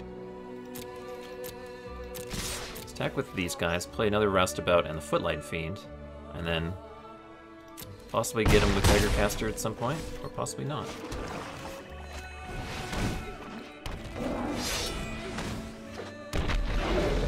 We need 6 mana again for the combo. We do have a nice combo in Footlight Fiend and Blade Brand as well, and we have just plain Dagger Castering my opponent right now.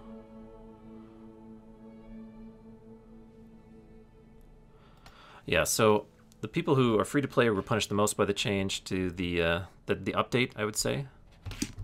One thing you'll notice that I'm doing with regards to the duplicate protection is actually I'm not going to open my booster packs until I absolutely have to, until just before the point where I would be redeeming wild cards in standard decks when I've run out of gems and can no longer continue to draft at a high rate. Is he going to kill Footlight Fiend? Yuck. My opponent's in a bit of a tough spot here, I'm going to say. So yeah, it's a little bit of a bummer, but the constructed events were fairly high rewarding, and it's still very feasible to do a lot of good stuff on Magic Arena without without the need for paying a whole lot of money. So I think it's fine overall. So here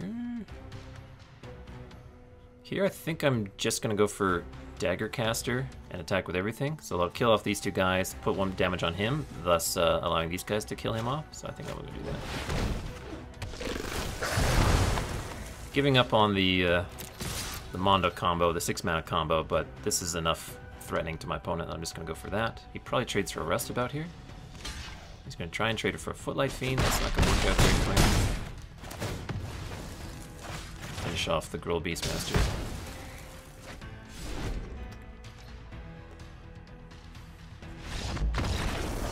Alright, that was a pretty easy 2-0.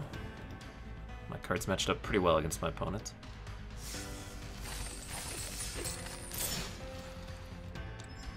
Let's keep going.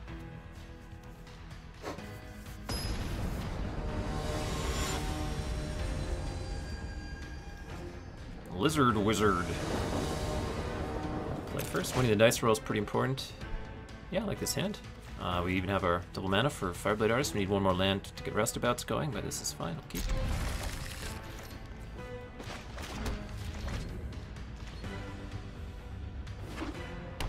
White mana and a Screaming Shield. Well, giving these creatures additional toughness could end up being annoying.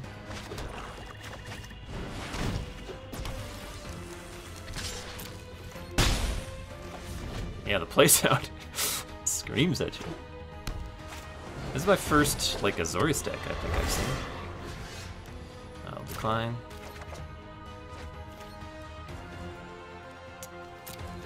I think we're just going to... I'm gonna kill this thing. I think we're gonna kill it with Blade Brand, because I would like to hit my land drop. So I'll take this opportunity to Blade Brand. I can kill it numerous ways later. But that way I was able to hit my land drop and kill the creature, so I think that was the best approach. Decline. Generate 2. The opponent can't counter anything. Play the rest of it.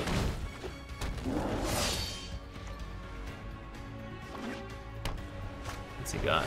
2/3. Decline. Here, we'll just attack. We'll probably use Storm Strike.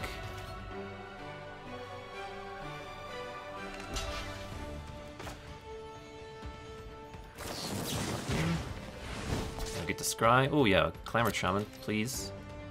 Do you? And then we'll play a Spear Spewer and an Orzhov Enforcer. Double Scorchmark and a Clamor Shaman.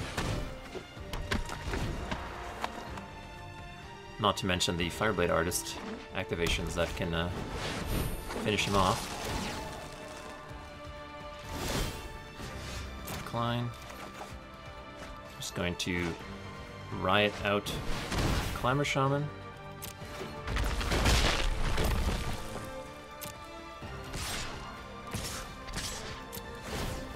For an old Chili there from blocking.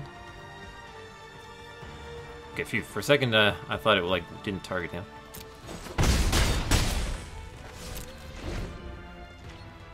Put my opponent down to 8, end of turn. Azorius Skyguard, That's kind of annoying. I think I'm gonna have to double Scorchmark him. Yeah.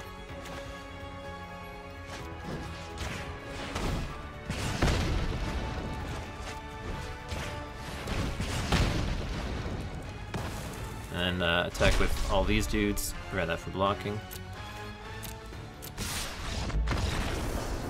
It's 1, 2, 3, 4, 5, 6, 7, 8, and then lethal, I think.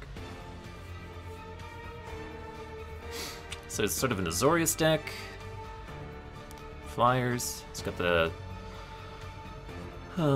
6 mana 3/3. I do have pretty good answers to the creatures he showed me.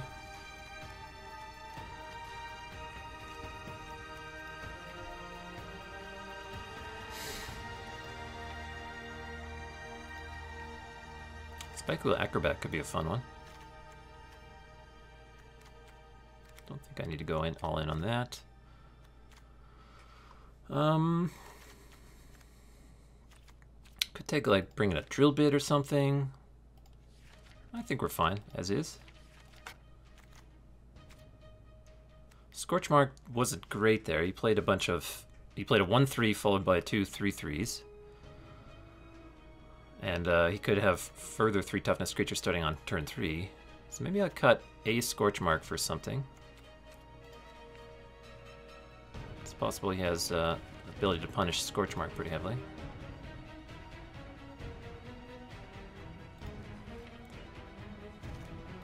Cut 1 Scorchmark.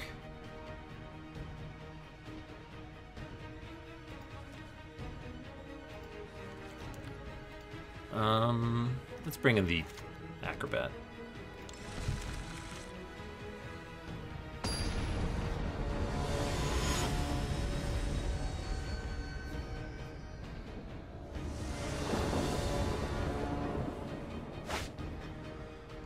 We get double Spear Spewer, no red mana.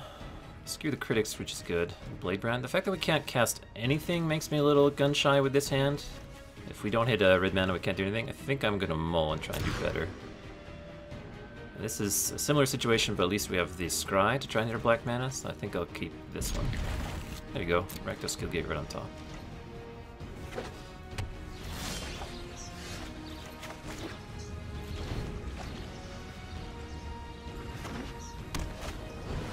I went for a Wall of Lost Thoughts. He milled some decent stuff.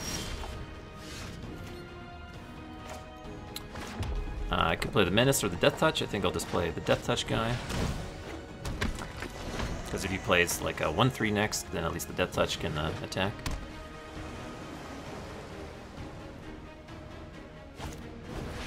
Passionate Orator.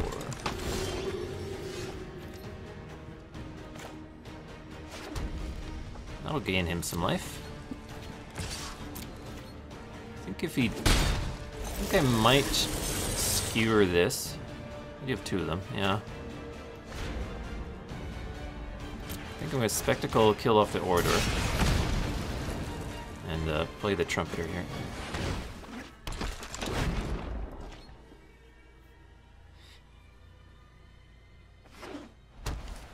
The Spectacle noises are pretty obnoxious in my opinion. Here could flash in something. Not too worried about that. I think we're just going to attack with both. Hold up the Trumpeter activation, and then probably just play the Gorklan Wrecker with 3 counters, or a counter on it. Hopefully this resolves. If he doesn't counter it, I will put a counter on him. Blade Brand could be cute on Gorklan. I think here we're just going to be activating Trumpeter. We do have the combo again, if need be.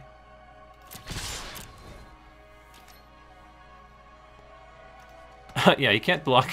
He brought in this 0-4 to like block my creatures, and he can't block any of them, probably. Just say go. Might have like a Chillbringer here. Oh, Azorius Night Arbiter is pretty good. I think this is a situation for Blade Brand to really get him.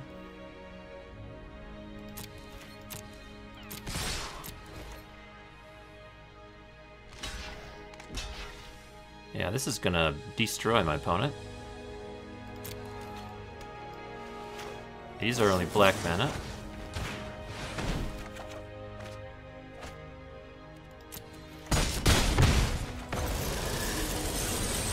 Don't think we need to worry about skewering him.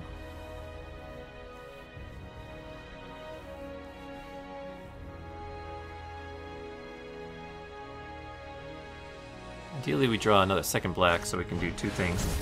Okay, so much for the 3-3.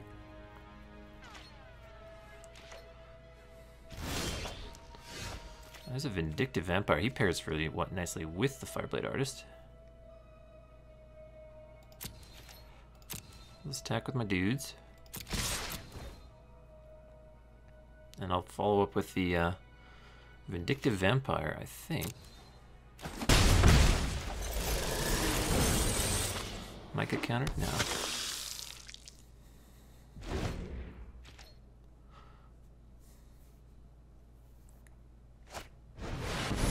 Precognitive perception. Alright, he's just dead, because I just skewer him after attacking. That's another match down.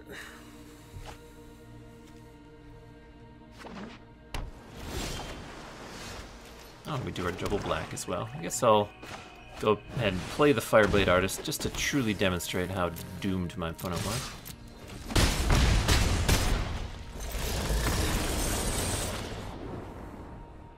Sweet.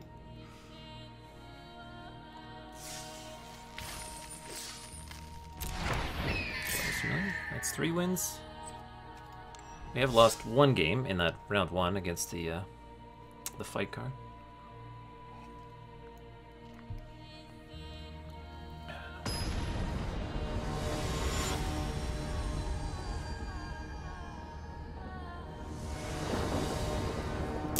Winning the dice roll is nice.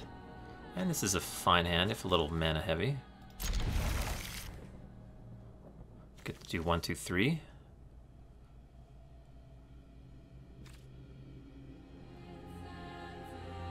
See, he's deciding on his hand still.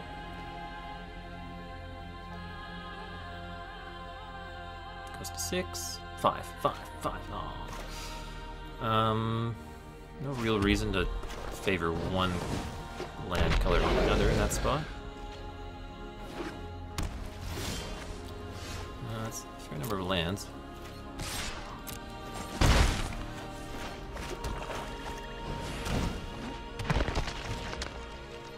I have the mana for the Daggercaster combo. We might need it. There's the Daggercaster half.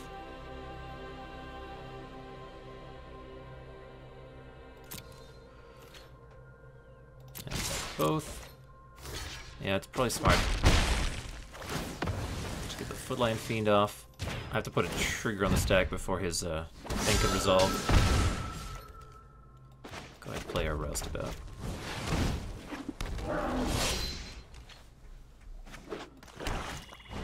Noxious Rudion, eh? Well, Storm Strike is a nice counter to him. I think we'll go with that.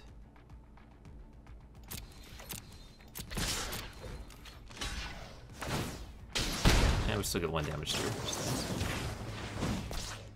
Another Roustabout on top? Yeah, sure.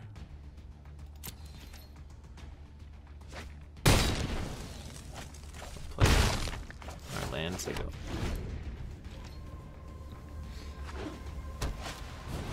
Vindictive Vampire, eh?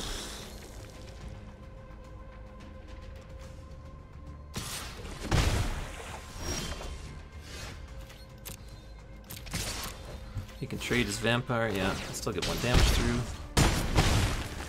For that guy. If he has a Basilica Bellhaunt here, I'm pretty sad. He gets my last card and has a blocker. Clear the stage. That's that.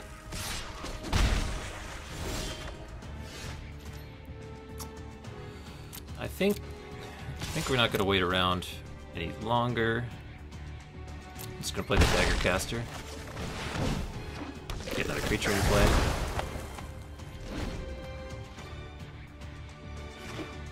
Six mana.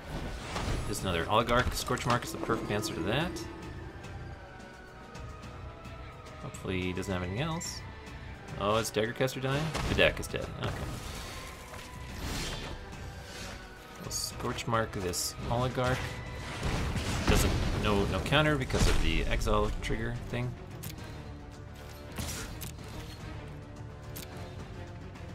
Oh, that's confusing. The end turn came up. Oh, he's just got land. I've just got land.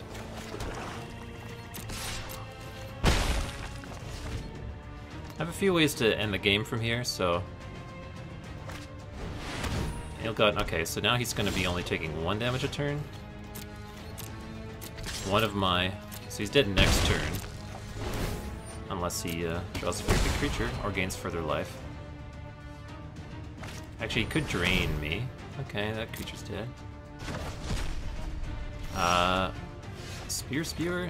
That's going to just keep pace with this thing.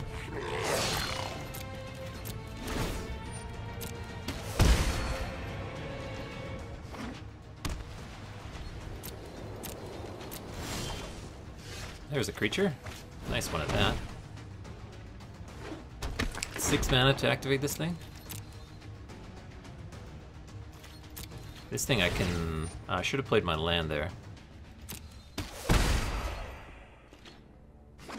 Okay, so he has to activate it. And had I played my land, and I draw another land, I would kill my opponent right now. See, I made a mistake there. Because I could have double pumped this turn.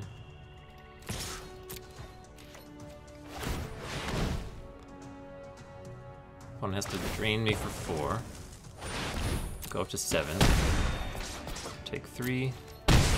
I guess I couldn't have killed him here, but I would have put him basically dead. So bad mistake to not play my land there. I don't care about that thing. He's actually just dead. Sweet, didn't even have to show him the scorch mark. Okay, bit of a grind fest, probably. Act of Treason doesn't seem great. I'm sure his creatures are going to be pretty itty-bitty. Basilica Bellhaunt is the card I least would like to see on the other side of the battlefield. Yeah, 7-1 in games so far, it looks like. Haven't only lost a game in the first round and won out since then. It's got 2 of the 2-1 Afterlife guys. Pretty sweet. Do I want to make any changes? Could bring in my own Ill-Gotten Inheritance, but I think I have enough of those sorts of effects that I don't need this. Could bring in like Cavalcade of Calamity. I don't think I need to do that. Yeah, I think I'm pretty happy as is. Could bring in like a Drill Bit. Didn't see like a giant bomb I'd want to bring that in for. I think we'll just go ahead and submit what we got here.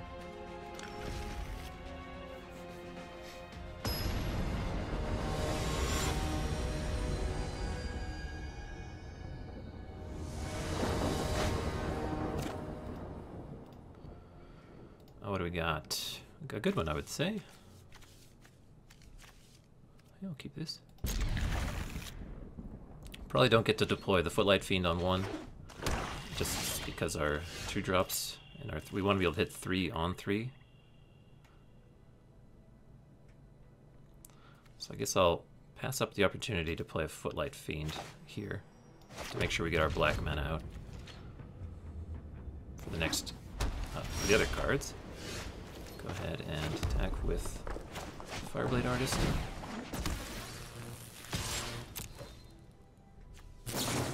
Got okay, that's good.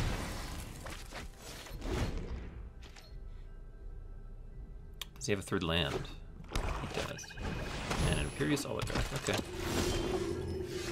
I think we're just gonna play our Roustabout, and we're looking to Scorch Mark this guy. So I'd like to draw a 4th land and do Scorch Mark plus something. Undercity Embrace, okay.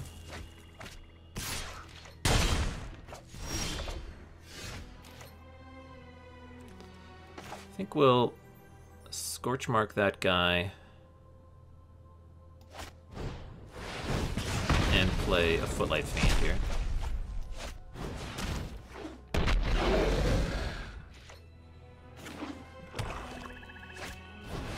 Noxious Grudia, sure.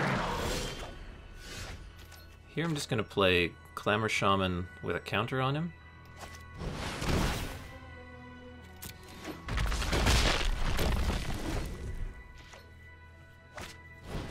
Twilight Panther.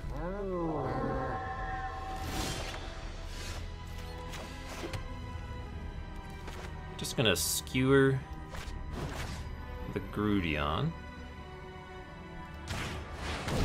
Attack with both my creatures. Prevent this one from blocking.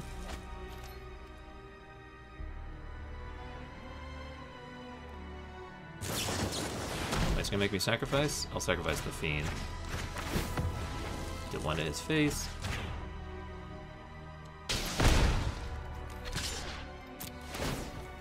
That guy can't block. Next turn I'll probably go for the Gore Clan Wrecker with counter on. But I might go for these 2. Yeah, I think I'll go for these. Nah. Let's go for counter, or him with counter.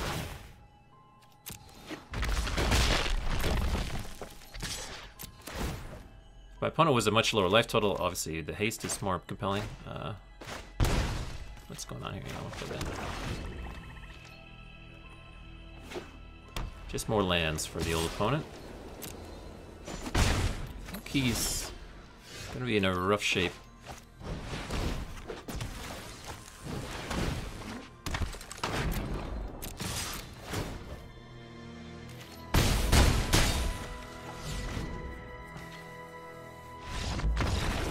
GG's.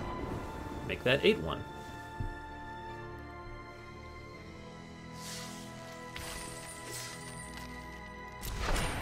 Guy of Blessing, alright. 4 wins, let's get our 5th win, shall we?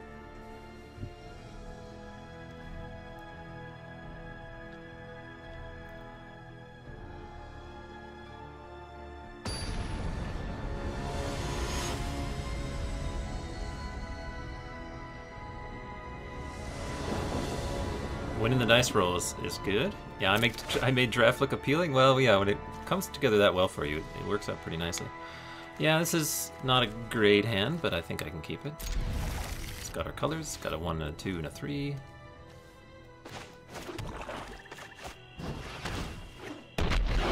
Yeah, I was terrified of draft myself, and then I watched Luis Scott Vargas draft a bunch of Rise of the Eldrazi. It looked like so much fun. It looked like, and that was one of the best draft formats they've ever printed. So no surprise there that it looked like a lot of fun. And I ended up going for it. He's got the Impassioned Orator. That's pretty annoying.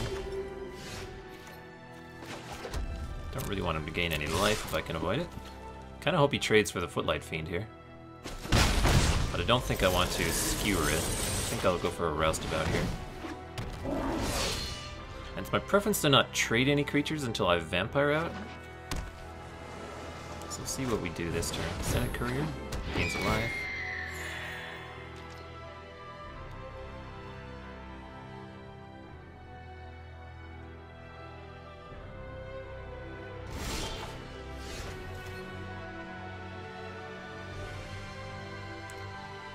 So here, what I think I'm going to do is just skewer the Orator, and then attack with these two.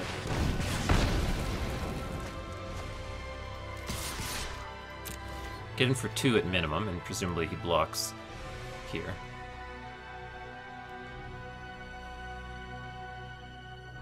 This thing was going to gain him a lot of life, and could trade with my Roustabout. Yeah, take 2.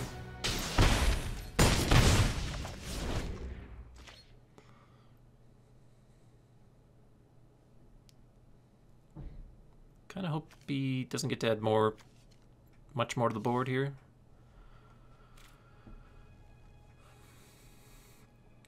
Wouldn't mind drawing a 4th land. Oh, his Scope of Vampire is kind of obnoxious. Getting him a big chunk of 3 life. I got Roustabouts for days.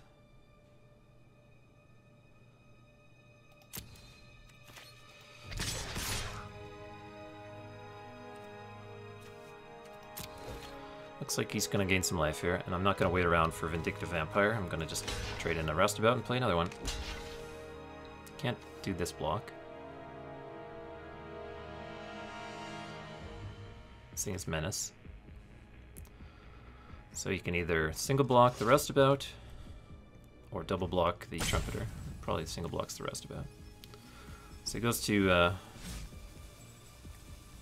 15, and then gains 3 back up to 18. Okay, he's trading off for the Trumpeter. I'm okay with that.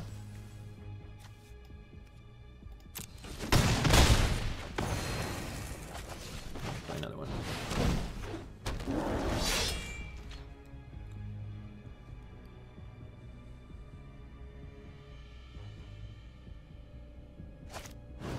That's District Veteran. It's obnoxious.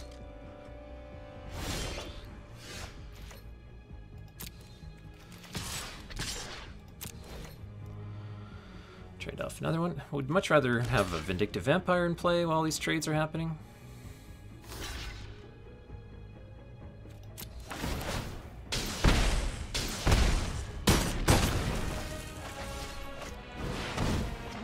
The roustabouts never stop. We're both stuck on 3 lands. Now he's got his 4th. Concordia Pegasus, that's fine. He can now... Oh, double Concordia Pegasus. Well, he can now double block a roustabout. Okay, now we're just going to play the Vindictive Vampire and go for an attack. So each roustabout is trading for a Pegasus now.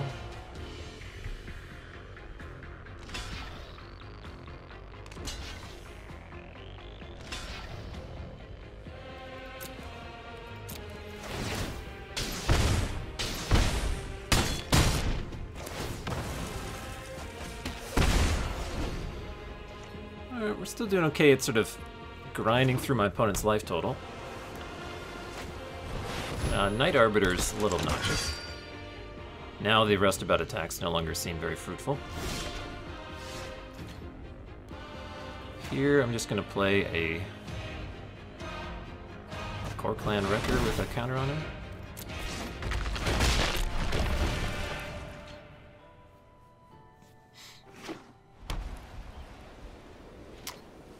Let's see how much we take. If he's going to activate the Vigilance here.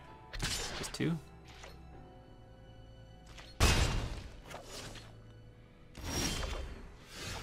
There's a Scorch Mark. Might be able to do some shenanigans here.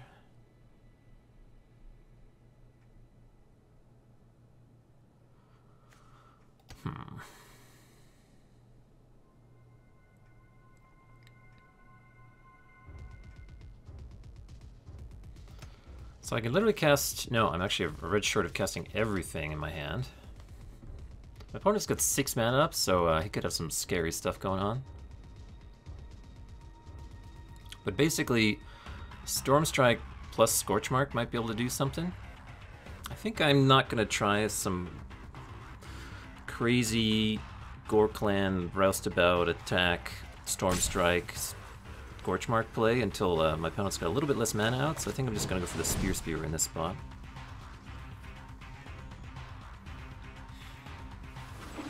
Let's say go. My opponent, if I attack with Gore Clan Wrecker, he can just double block here. And it's not the worst with just a Stormstrike.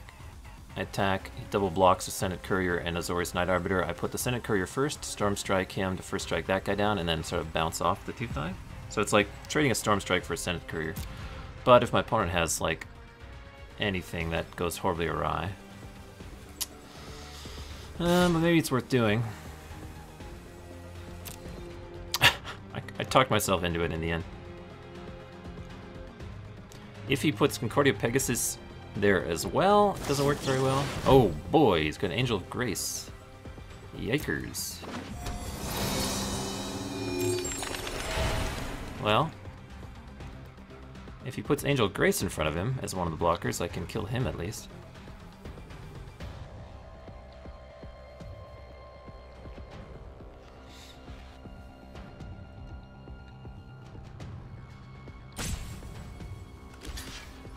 Going for the Senate Courier Night Arbiter block?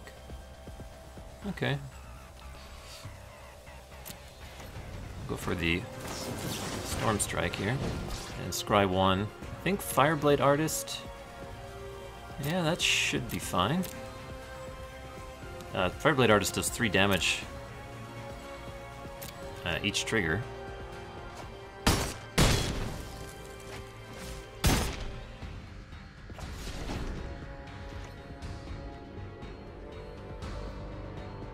Thanks to the Vindictive Vampire. And he's leaving back the Angel, which is good for me.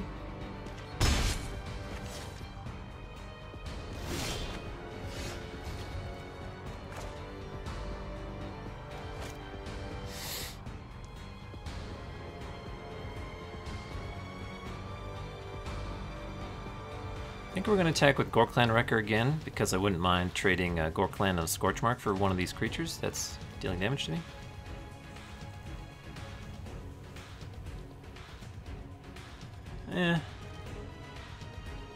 Let me think about that.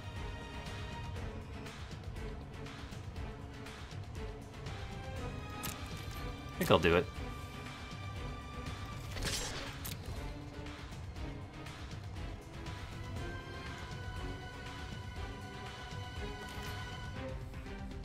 Oh, what?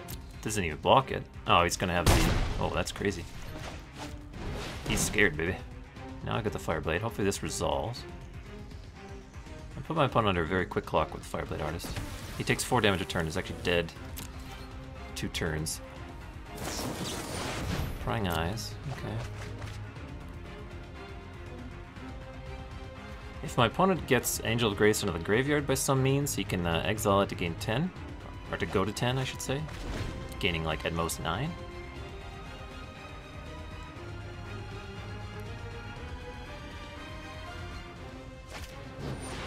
Hero Precinct 1, eh?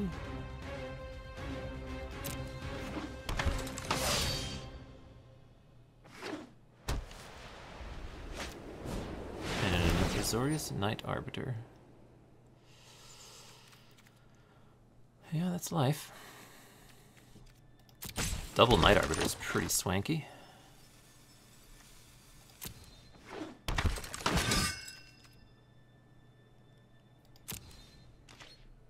I'm gonna gain some life when my creatures die off Vindictive Vampire. I take 7 here down to 10. It's gonna be close.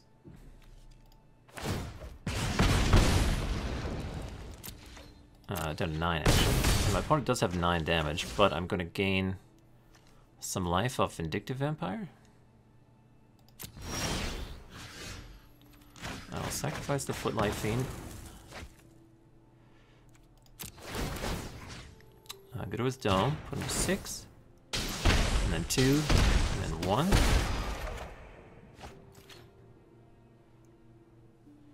And we can actually Dagger Caster him and attack with Roustabout and kill him, because this deals 1 damage to him.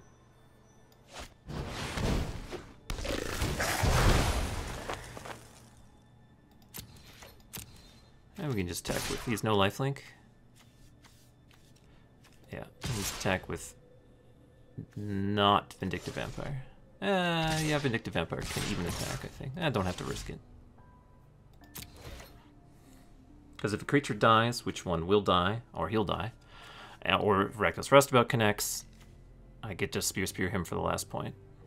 Man, these 2/5s, they're pretty sweet. Opponent's got a pretty sweet deck. But we were able to finally employ the Fireblade Artist that we've been planning around our whole draft.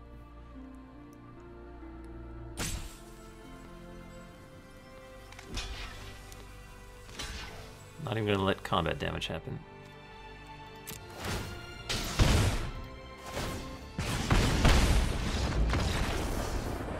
Angel of Grace, got to play around that sucker. He's possibly worth a drill bit.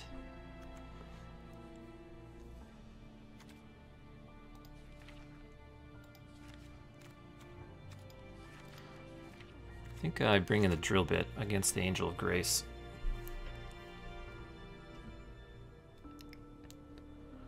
What am I cutting for drill bit?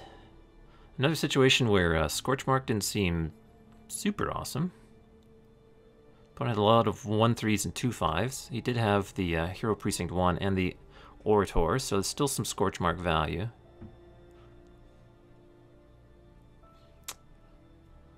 The Storm Strike was kind of so-so. His creatures had a lot of toughness, so maybe I cut the Storm Strike for the drill bit. Give that a shot.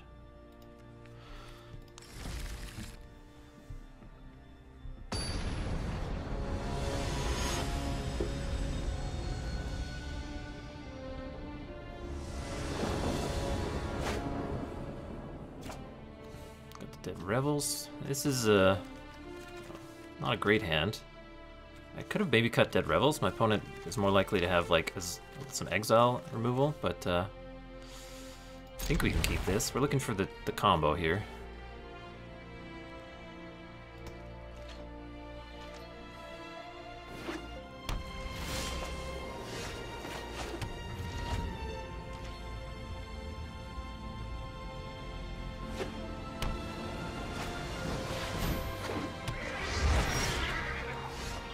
I get skewers for days. Need some 3/2s to take this game away.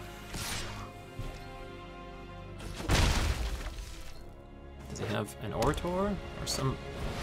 It's got to send a courier.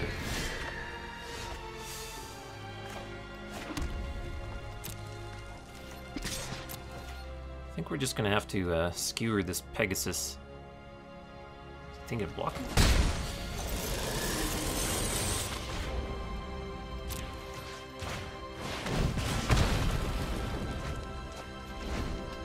I could have paid 1 for that. That was an oopsie, but it's fine. Didn't have anything else to do. Let's give it a vigilance. Alright. No real point if you're not going to block with it.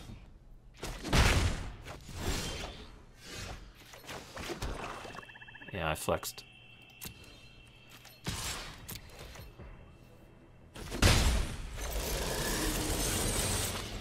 I could kill this next turn by Dagger Caster and a Spectacled Skewer the Critics.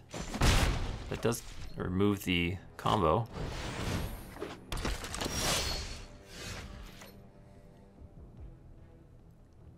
I think we'll Scorch Mark here. And continue the plan. The good news is if Dagger Caster should die, I could still possibly reassemble the combo with Dead Revels.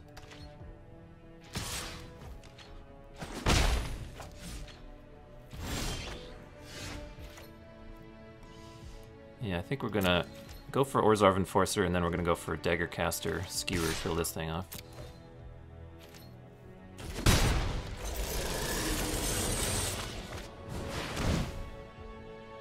Oh, I didn't play around a Quench.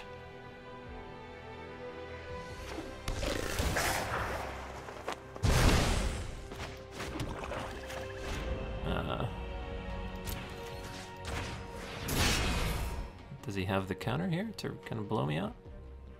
It's not. I'll play our Footlight Fiend.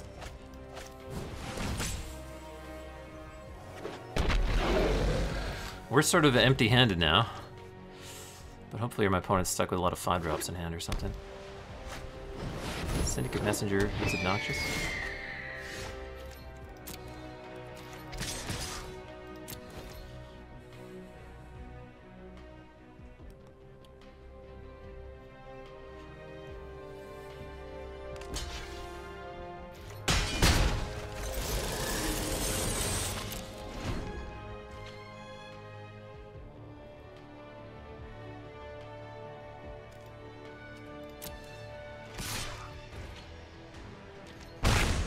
Do the 2/5s begin? Uh-oh, 2/5s.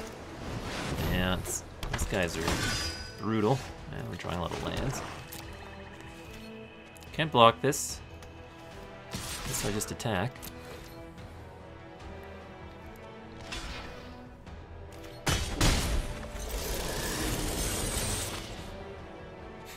Gonna have to hear that spectacle noise every time a Dead Revels is gonna be pretty annoying. I think I'm actually gonna cut Dead Revels, because again, opponent hasn't shown the ability to kill a single one of my creatures, and a lot of their removal is gonna be exile based. Spear not even particularly good here because I'm losing a race.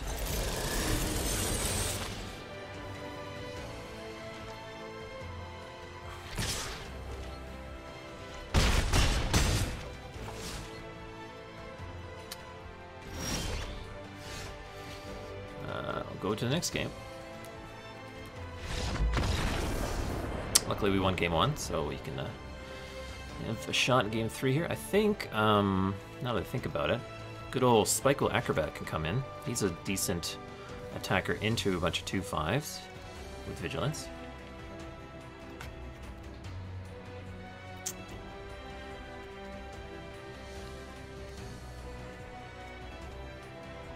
And we're going to cut the Dead Revels.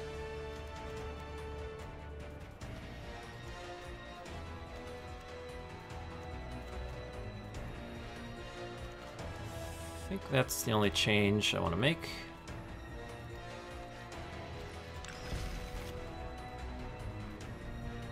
And hopefully we haven't really had like a Mold to Oblivion game in this draft, and I'm hoping to avoid that here. Play first again. Yeah, this looks great. We got our Spear Spewer. For Lord Go. We'll enable a 1-mana Spectacle at some point. If my opponent has another Concordia Pegasus, they'll be a little annoyed.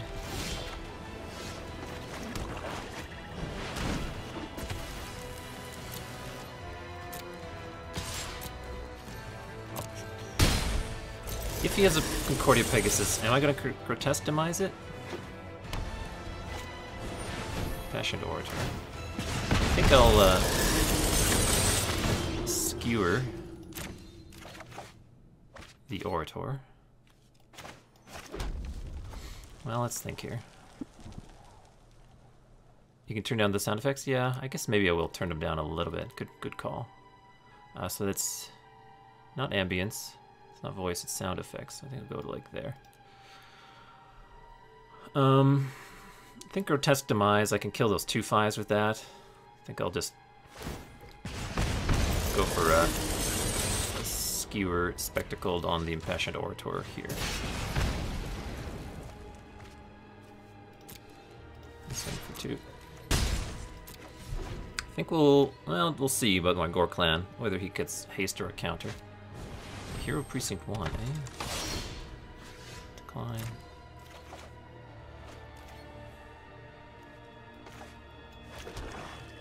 I think I'll... my opponent's stuck on 2 lands. I think I'm just going to play the Gore Clan Wrecker with a counter on him. Say go, and kill this hero with one of these next turn, rather than trade a Fireblade Artist for it.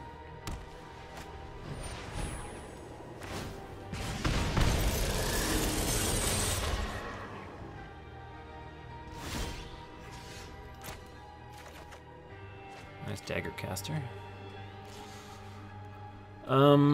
It's gotta be one of these. I guess it doesn't really matter. I think I'll go for the Grotesque Demise. Let's not tap all our red, shall we?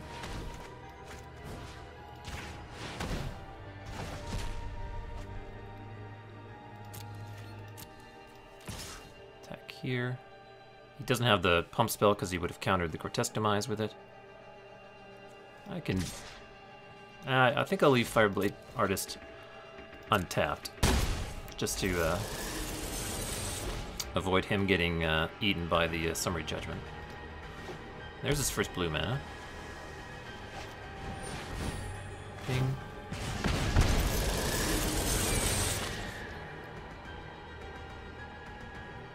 Here we actually get to get him with a post-combat Dagger Caster if he double blocks the Gore Clan Wrecker. Now, can I attack with Fireblade here? A double block on Fireblade is pretty clean. I think just the Gore Clan is fine. Oh, not even blocking? Alright. I think I'll just play a Spear Spewer here, and opponent is basically dead. So it goes to 5, upkeep for 3, and then I can just skewer him for the last 3.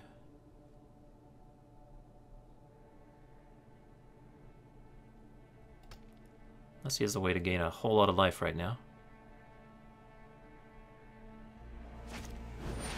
Is it Syndicate Messenger?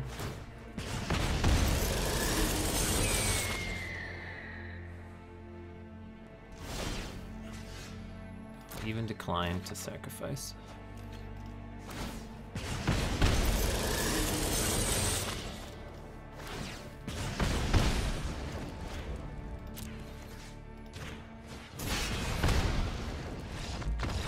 Sweet deck. Sweet deck. 10-2. 2 game losses in our 5-0 run. We never assembled the combo. The one time we assembled the combo got disrupted. Our Dagger Caster Blade Brand. So upsetting. But 2100 gems. That'll assuage my my anger. Awesome. Sweet draft. And finding the open Rakdos lane really worked out for us. We're up to 50.